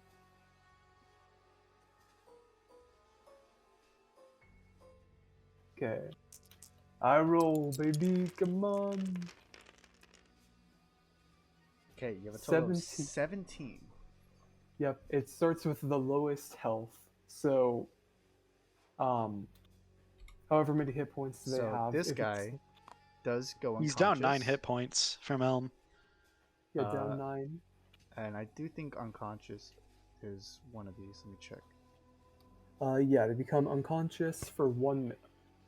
They become unconscious for 1 minute, or until someone uses an action to wake them up, or until they take damage. And that is concentration, yes? It is not. It's It is very good. not. Holy It's shit. so good. It is insane. Guys, I think the Majas are gonna carry us through combat in the future. Unless So, I yeah, keep hitting my this guy- max amount. Oh yeah, of we damage. probably should unconscious? try and finish this up quickly before the police show up. Yeah. Yeah. Is unconscious. Whoa. You don't hear the sirens just yet, but Ooh, Each round is like 6 seconds, right? so both of them are unconscious. roughly. Yeah. It's about- Nice. Okay. So if we assume like it takes Good like job, what good 3 job. minutes at worst, we have Okay. quite a while. Could I roll like a sleight of hand or stealth or something to try and hide the fact that it was Well, me what who does cast sleep that? consist of? It is verbal, somatic, and material. With- So I'm speaking, doing hand gestures, and You can try to holding, like, hide my your gun. hand gestures to see if the spell so people can know, but the verbal is kind of hard to contest with. You're quite literally speaking the verbal components. You Are, can't you can't like whisper there a spell witnesses? unless you have subtle spell. Are there Ooh, okay. witnesses? There are Like, can they few. see? Yes, there's witnesses. Can they see though from that far that he's casting? We're wearing disguises. You are still It's just that wearing we're disguises. mages. We're doing magic. It's a bit hard to hide such feats of magic, but we'll see. Go ahead and Ooh. roll me a sleight of hand. Sleight of hand. Okay, I do The have sleight of hand will disadvantage. affect the spell is obvious, but this will affect people seeing what you are doing or it coming from you specifically. I roll. Come on, I roll. 4. 4. Yeah. Yeah. You, you're like trying to hide your hand movements, but the spell isn't quite picking up, so you're like, fuck it. And you. Yeah. Actually, I might hide behind like this part of the car since he's to the left. Yeah. I think I'm gonna do that. I'll like Okay. hide in like this corner. Well, there's still someone in the car. It's Oh, well, from the enemy, I mean. yeah. Oh yeah, from the enemy. And I'd say you have like full cover there. Awesome. Okay, and oh yeah, do I have Mary Owlin up? Do I have my You do not. familiar? I Unless- didn't pre-summon her. Okay. Yeah. It might be best not to have her up. Yeah, true. Okay, Okay. I will end my turn. Okay. Distinguishing features and all that. All right. Next up is let's see. This guy is unconscious, but his friend Yes. isn't. His friend Mhm. is going to take his movement to come over to you, Sortarum. He's going to take a pistol attack. Oh, I does he have cover? Is he behind that car at all, or not? No, he kind of like arranged himself to avoid that cover. Oh, wait, what? he did. What? I mean, you were hiding yourself kind of from in this direction. I Wait, mean, where? Who's it's the this guy guy. shooting at me? This guy. Hold on, I'm reconnecting. Oh, Well, Ah. the guy below the blue car, or to This the guy. left of Guy- the blue car. I mean, Oh, he he kind moved of up. No. he kind of does have a good shot on you. He does have a unfortunately. pretty decent shot. Well, I Uh, mean, he could maybe hit the top of the car. You never know. Yeah, well, he's going to go ahead and make a pistol attack.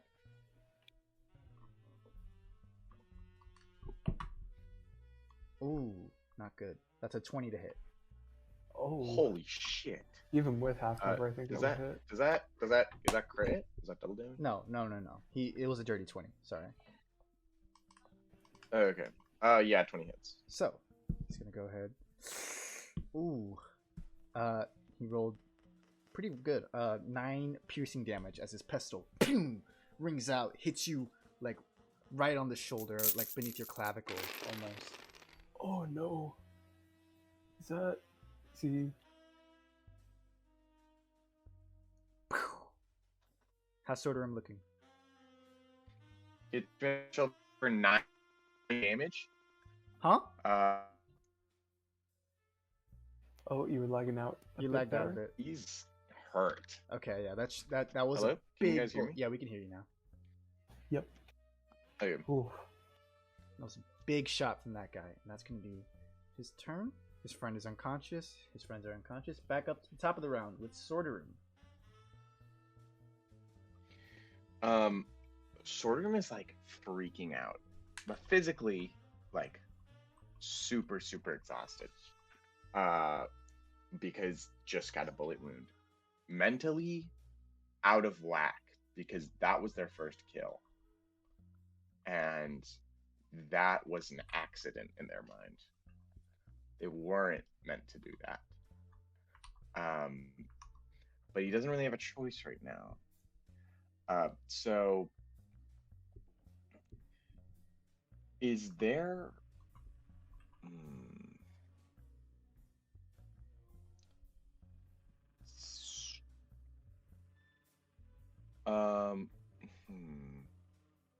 Sordrum goes, how far can he throw? I wonder. That's what I think it. Well, depends on like the item. I think. Because you said it's one turn for the thing to explode, right? Yes. Oh. And he would probably be able to move in that turn, right? There are some people who can't move. Like Buck. Thank you. like fuck. I think Sordrum's gonna move behind the material and throw the grenade. How big is 10 feet? We have a sphere for that. Yeah, that Wait, one's 20 feet. Who's in the so- car? I can. Oh yeah. To 10 Forgot feet. there's a- Here, this is okay. and you can move that. That is a 10-foot sphere for you. That's 10 feet. Blow up the car. I will Do not say blow up the that, car, there's that is someone in there. that is there's somebody in the car. There's someone in the car. There's people. I in mean, all maybe these you could cars. like just put it right here. Just barely hit that guy. Will that hit the car? No, that won't hit the car. unless LJ's mean and is like, yeah, that hits the car. Maybe it might scratch it up a bit. Well, in that oh, one it's corner. not 10 feet. It's 15 feet. 15 feet. Oh. Okay, that changes things. Oh, that's way bigger. There you go. Oh, Oh my god. Yo. that That's possible. But the Person people in in the the- car. That poor car. If Sorter was okay with it, I won't say don't, but Yeah. I mean, I think you can still hit at least one of them without affecting civilians, right? What if I throw it like the one over right there's the biggest threat, though. Oh Whoa. no, Oh no! the grenade didn't go off What yet. if he was there? Oh, okay. Don't What? put it on the mini. We learned. Okay, that. I'll- You can't. You I shouldn't will center it put on the mini. mini. Apparently not. It's like right there. So he would be able to move a decent chunk of space. I'm gonna throw this right in the right there. Okay. I don't think that just hits him. That also Does that? it will hit Elm unless he moves. Here, I think if you put a Elmstone little is bit up to the next, though, left- right? Elm's turn is up next. Hmm. Wait, it takes one turn, so I can just throw it at this guy, and then he won't be able. Oh, to... actually, wait. If you put it to where it's barely hitting the unconscious guy, it might be able to thorn whip the conscious dude into it. Also, what is the range that you can throw it? So if you move it should like be- here, I it's can 30 thorn whip feet. him into 30 the feet, range. 30 Okay. feet. So, that looks like 30 feet. You can get the measurement tool. Let's see. From sorter room. That's about 25 Exact- feet. Oh, almost exactly 30. So you want to thorn whip which guy? This. If you Okay. have it hit the unconscious guy, I can thorn whip him. If it hits, I can move him into the blast radius. Yeah, actually, if you center it on, if you like center it like 10 feet to the right of that guy, then he can thorn whip him into it, and I can ray of frost him to make his movement less. Yeah, so I could do this. I'll throw it here, and then you can thorn whip. You'll see the grenade. You know what it did. I showed you guys what it did in Mhm. my workshop, so you know exactly what it does. So Storterum's gonna hide behind. He's gonna hide here behind the car, and he's gonna throw the grenade. I gotta make sure that guy's in 30 feet, though. Well, I mean, you could move up, thorn whip him, and then move back, right? You could move. Yeah, I can move up, I guess. Yeah. Okay. Sounds good. That's what I'm gonna do. And throw him, and then I'm gonna hide behind the car after throwing it. Okay, so Elm's turn. Yep. Yes. Ooh. Elm is going to move 5 feet closer and able to, in order to do thorn whip. Okay. Go ahead and roll an attack. Yeah, that should be 30 feet roughly, or less. Yeah, I measured. He was 35 feet away, so moving up that Oh, much. okay. Yeah, he's a. That's a 22. That definitely hits. Go ahead and roll damage. And then we'll go ahead and move that guy 10 feet closer to you. Again, Elm. Your mantic magic just... These vines, which aren't exactly... 5 damage. 5 damage. Good damage. Wow. That's not bad, actually. That's Your a high vines roll. aren't exactly vines. They're kind of like twisted almost. Streaks of blue strike More around like them. thorns. Well, I wouldn't say less vine and more like what's it called?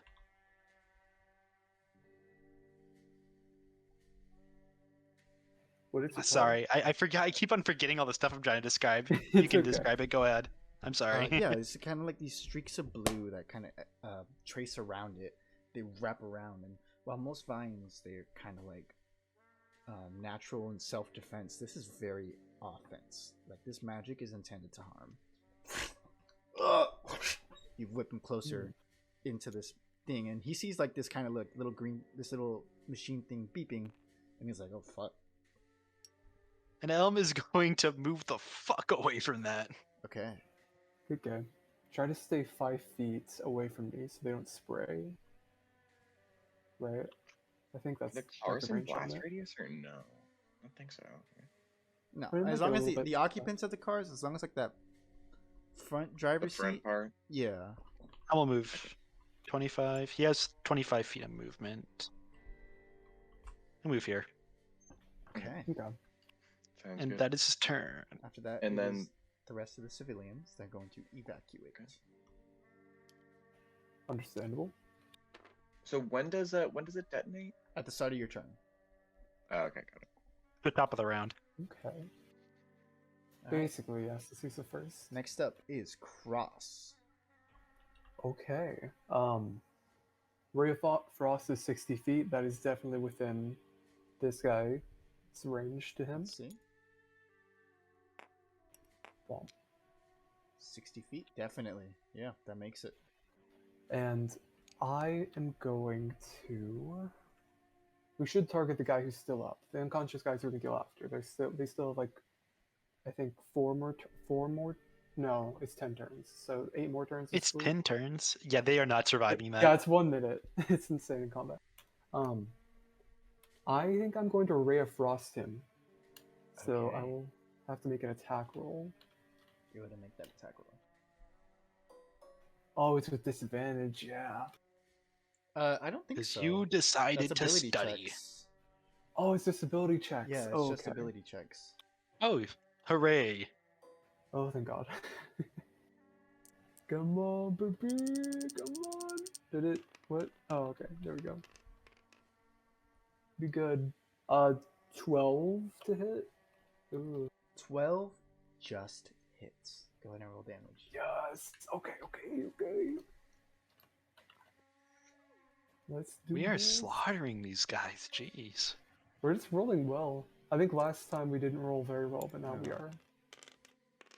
I mean, it kind of makes Killing sense. It's a hit and run. You caught him by surprise. Yeah, 8 yeah. damage. 8 cold damage, Alright. and his speed is reduced by 10 feet. How does Cross kill his first guy? Oh no! Fuck. Okay, he probably Ross knew what he was getting signed up. What he was signing up for. he didn't tell us we were gonna kill people. That's a good point. He actually didn't. Okay, Cross is going to summon in a kind of like wispy light coming from his hand, like fog starts to pour out as a kind of like a snowball, but it's one of those ones that's like densely packed with ice. It's like kind of like glowing blue a little bit, and he chucks it at that one dude, nailing him in the head and probably kind of crushing his skull a little bit, Yeah, and you see like putting this, too much this- oomph into it. this beam of frost and this snowball almost. He hits his head, and like you see like icicles crawl over his face, and it's like leaving like this trail almost. You see like icicles on the back of his head as this impact itself sprays across his face, and like you see this guy dead. He's oh fuck. Okay. Look at these Um, murderers. Technically, El hasn't killed anyone yet. Okay. Filthy Yeah. murderers. With Filthy that, murderers. unfortunately, my combat is over for the Well, next not completely. minute. You guys do have to clean this up, Yeah. and I'll say. you So guys gotta grenade make it goes quick. off, right? Start of the round, the grenade goes off. Go ahead and roll damage for me, so just to see how hard you kill this guy. Max damage again. Let's see. Creative Since that crater. guy's unconscious, we'd be killing him anyway. Can I do it in roleplay rather than in combat? Well, Or would they you prefer us to wake do it up. in combat? But you guys are still on a time limit. Yeah, Good they point, do good wake point. up Fair enough. immediately Okay, after taking so damage as well. let me roll for damage. So it's gonna be, yeah, perfect. It's gonna be 1d. He already took like what 9 damage. Yeah. Yeah, from the and thorn then webs. this is technically a magic device, so I'm gonna add my wisdom modifier to this. Go for it. Yep. I think it's your no. I think we agreed on your intelligence modifier. Oh, was it intelligence? For Yes. that? I thought it was wisdom. Okay, that works then. Yeah. That's still fine. You're a Still get smart at little least a gobbo. plus. Smart little guy. Mhm. Let's see the damage. It is 5 damage. Yeah. The bomb. Oh. These lightning streaks go off. This guy who's unconscious, like his face is on the floor, just gets zapped, and like his skin blackens and chars. Does it destroy the stoplights? It does. I mean, like the lights start begin to flicker, turn off. Hmm. This dude is Oh, we're murderers. super dead. We're murderers. Oh, what'd you get us into? Actually, Elm isn't a murderer. Not yet. Okay, well, let's this see guy- after He's an this round. accomplice. He hasn't Still- killed anyone yet. This guy is still unconscious. So, with Yep. the top of the round, Sorderum still has his turn. Yep. Because that began at the beginning of his turn. So, what do you do? You killed 2 people.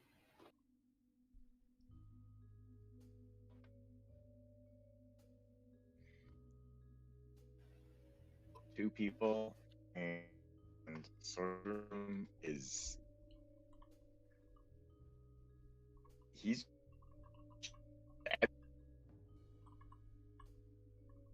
and he's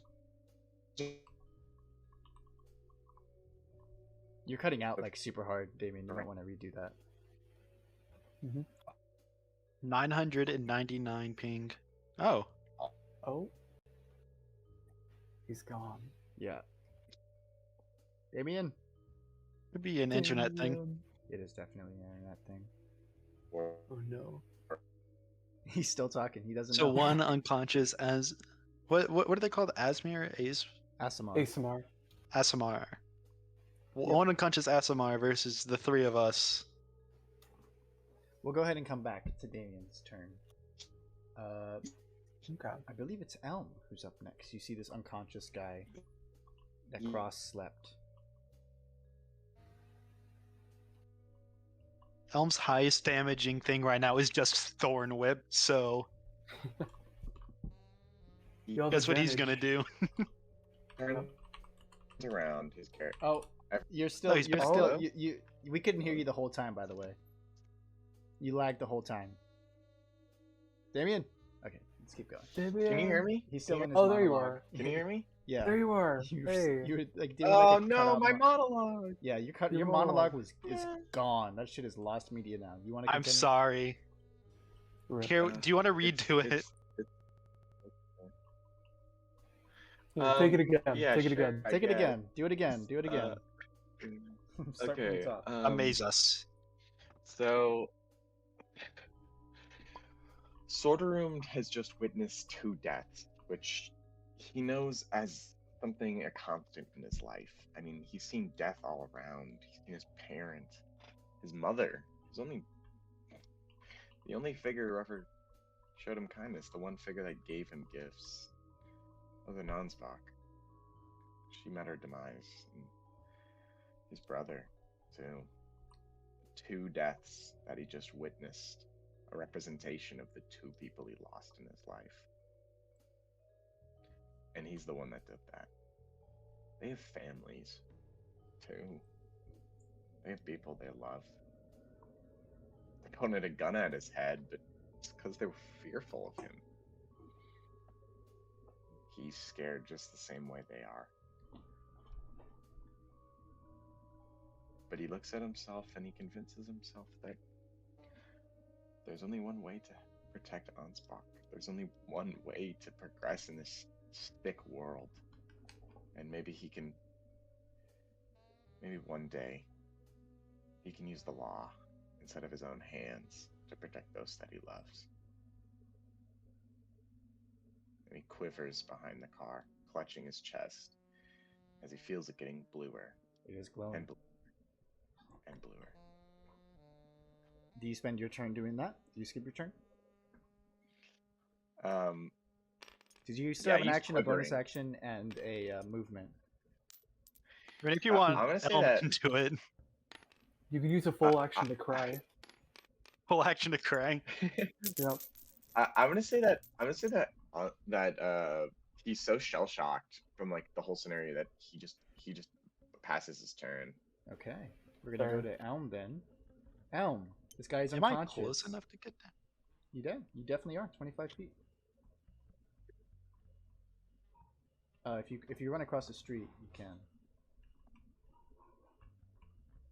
Hey, there we go. We'll go here. And Elm will Thorn Whip. That's pretty much the only thing he has that Okay. does decent damage. This guy is. It's technically a melee attack, right? Yeah.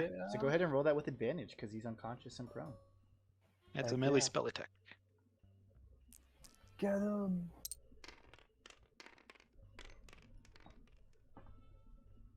Um, Oh, 17 plus 6, 20, 23.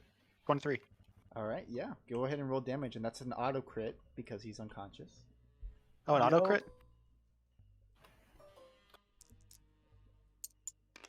I think so. Let me But he double does- check. I but he does think, wake yeah. up. 11 damage. That is actually just enough to kill him. So you're a murderer too. Elm, you catch this guy by the throat as he's asleep. How does Elm kill his first guy? How does Elm kill his first guy? I guess if he's got him by the throat, it's a thorny whip. I guess Elm kind of just pulls back on it and it kind of slices his throat open. And he dies on the street. That it does. Okay, let's get the fuck out of here. Okay, with that, combat is over. You guys do hear sirens. Run. But- Gotta And, run. a car coming very close. You're worried shit. for a moment that it's a Sidewalk. police car, but then you see the similar black car. He like brakes hard. Get the fuck in! Get the fuck in! Get the fuck in! We are getting the Sword fuck him. in. Swordworm, get over here. Where the fuck is the gobbo? It's Get over here. is Swordworm going to the car? So Sorderum is like shook, like he's just sitting there on the floor. Okay, Elm will grab Swordworm Okay, and I'll throw help him into the car. I'll help him. I'll help him drag him over and throw him into the car. Sirens Right are over here. blaring. Yep. Yeah, we throw Shit, Swordworm in the car. Okay. Get the hell out of there. You see, So we need to burn our clothes. Polly Matrixel's at the wheel. He's driving like a maniac. Holy shit! Good. You That's fucked the him kind up of driving good. I want. God damn! That must have taken like 12 seconds. I don't want to talk about it. It's actually more 18. Oh shit! Uh, He's driving. Let's see, we need to burn our clothes. I should probably burn my my thorn whip runes. I don't have any. Let's see wood what on me. else. I kind of. Do I need to Froze. burn my mud? You don't need to burn your mud, no. You need to burn your mud. Just burn anything that can be taken from this back to you. So whatever you're wearing, if you can, anything that you used. But I'm I think Elm burning only wood. used Thorn Whip, so I guess he has like a handle with runes carved into it, which he uses Thorn Whip with. So he'll just burn that when he gets the chance. But these are the clothes I've collected. I don't Look. have any others. You don't have to if you don't want to, but I sure as hell am. You know when we were talking about the ethics of spellcasting, The what? and you know the ethics of spellcasting and Look, and all that we were us. talking Those about. people were gang members. You know, I because when I got the unnatural 20, is gang violence like with the what was the gang called again? The O'Connor, the one you just saw? O'Connor. Are the O'Connors like a violent gang? Have like there been mean- gang fights where they killed people before? Sure, yeah, most definitely. I mean, like all gangs kind of have that. Look, plus they're gang members, you know. They Yeah. pulled a. Well, I suppose we did threaten them first, but look, they killed people before, right? We didn't kill innocent people by no means. We just got to stay focused right now. Try to make sure Yeah. that this can't be traced back to us. I don't know. We did. Cross is going to produce like a firebolt with like no velocity in his hands, which is kind of staying there. The one note that I had was that I shouldn't burn innocent people, and they didn't attack us. And then Yes, they'll but they aren't quash the innocent flame. people. And technically, you didn't burn them. I guess you're right.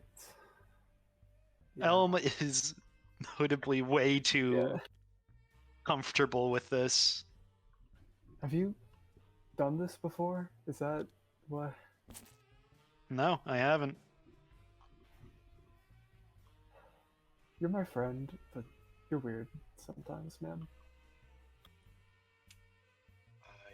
Look, let's just try and get this dealt with, okay? I So, Elm. he's going to talk to the driver. Where are we headed now? Well, we got to drive around the city a couple times just to get the the ECPD off our trail. But other than that, I mean, holy shit, good job. I mean, I heard some wicked shit going off. Was that a bomb? See, let's back to Soderham. It was Soderham's just lost for words. He can't speak. Oh, fucking mute over here.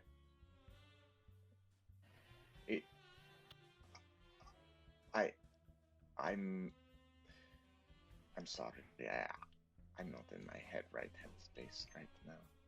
Oh, jeez. What a sour sap. What about you there, buddy? E, was it? Oh, far easier than I expected. Oh, your first time too? Jeez. What a bunch of It rookies. is. Wow. You're right about I that. have a question, sir. Don't sir me, I'm Polly Mattress Hole. Mr. Hole. How much are we getting for this? Boss said something like $70. $70? Man, Soderham, that's a nice little bonus right there. you seem to be really... What's the word I'm looking for? Cavalier? I assume, yes. Look, you're the one who took this job and asked for our help. I expected that you'd be more prepared to do what it entailed. Oh. I brought you here To knock them I out. just was gonna. You said we were going Yes, to you knock brought us them here to out. knock them out.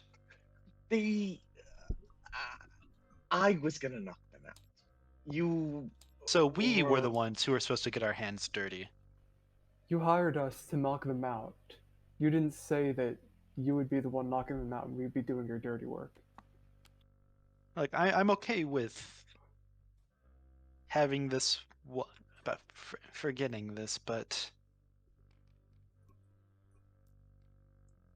look, you just don't seem like the type of person who is ready to take on this job. don't Just have making a sure that you're choice. mentally fine and won't talk to anyone about this, right? There's not a person in the world that I can talk to. Who would I tell about this? No, guilty conscious. Who knows who you could tell? But hey, let's just worry on getting out of this situation first. Then, well, I guess getting paid. Yeah, I guess that's I guess we know what the cost of a soul is now. About 70 split about 4 ways. What? It's like How much is $70 in like today's? It's not a cheap amount of money. Let me check. Let me get my What converter. what specific year does this campaign take place? 1927. 1927. Hold on, wait. Let's do the math. Let's do the math, everyone. Let's do the math. Yep. Let's do the math. One moment. 1927. Holy shit. That's about $1,268 that you made. whoa. Oh shit, you're right. That is a pretty penny. 1,300. Basically 1,300 for. Yeah, so when he said $70, not a bad payday. He wasn't joking. Hmm. Not a bad payday indeed. Wait a Um, minute. Does Does that have tax? Helm gave that guy like $18 for the coffee? You did. It was an insane amount. That's like the price of 2 drinks at Starbucks. Elm is not having a great day right now. Yeah. First, his coffee gets kind of messed up, or he pays too much for it. Now he murdered a guy. You know, things can't go his way. Yeah, but at least you get paid at the end of the day. Yeah, true. At least we get paid. Sordrim kind of looks at them and goes, I'm ready to do whatever I need to do. Don't worry about me. I've been through similar circumstances. Hey, I mean, I've been in combat before. It's just that this wasn't really the adventure I have been craving. Certainly something though. At least they can pay for all your. Well, you seemed like you liked those lady folk, right? You can maybe buy a gift for them or something. Yeah, I guess. we really shouldn't be spending So. too much money on anything. I mean, I'm rich. It's fine. Serious. Your father's rich. Whatever. LJ, Seriously, guys, we really need to be saving. We gotta start an emergency fund. Gotta be financially responsible. Where do we get dropped off? You guys eventually, after about a day's worth of driving, Polly Mattressful kind of looking over his shoulder. Oh man, I'll tell you, you boys done something I never heard of. Like what? 4 guys in 18 seconds? I mean, I knew yeah, mages were a bit. Well, sorry to say, but I kind of figured at least one of you's a mage. That's a fair assumption. Oh, Yeah. keeping it close to your chest. Well, I'll see you. You boys are in for something good if you keep this up. Where do we meet Mr. Santos? I'll take you back to Boz's. And with that, that is where we're end. Episode 3 of The Heist. Let's go. We're murderers now. Yay, we're murderers. Hooray. Wow. Some Oh god. of them are more distraught than others. I figured that Cross would be more okay with it. Tune in Well, next week. We will be back with episode 4. Some interesting things. Hopefully we'll have Mr. Jackson back, Mr. Drakestar. We hope everything is fine. Hope he's doing great. We'll be back on next week for episode 4 of The Heist.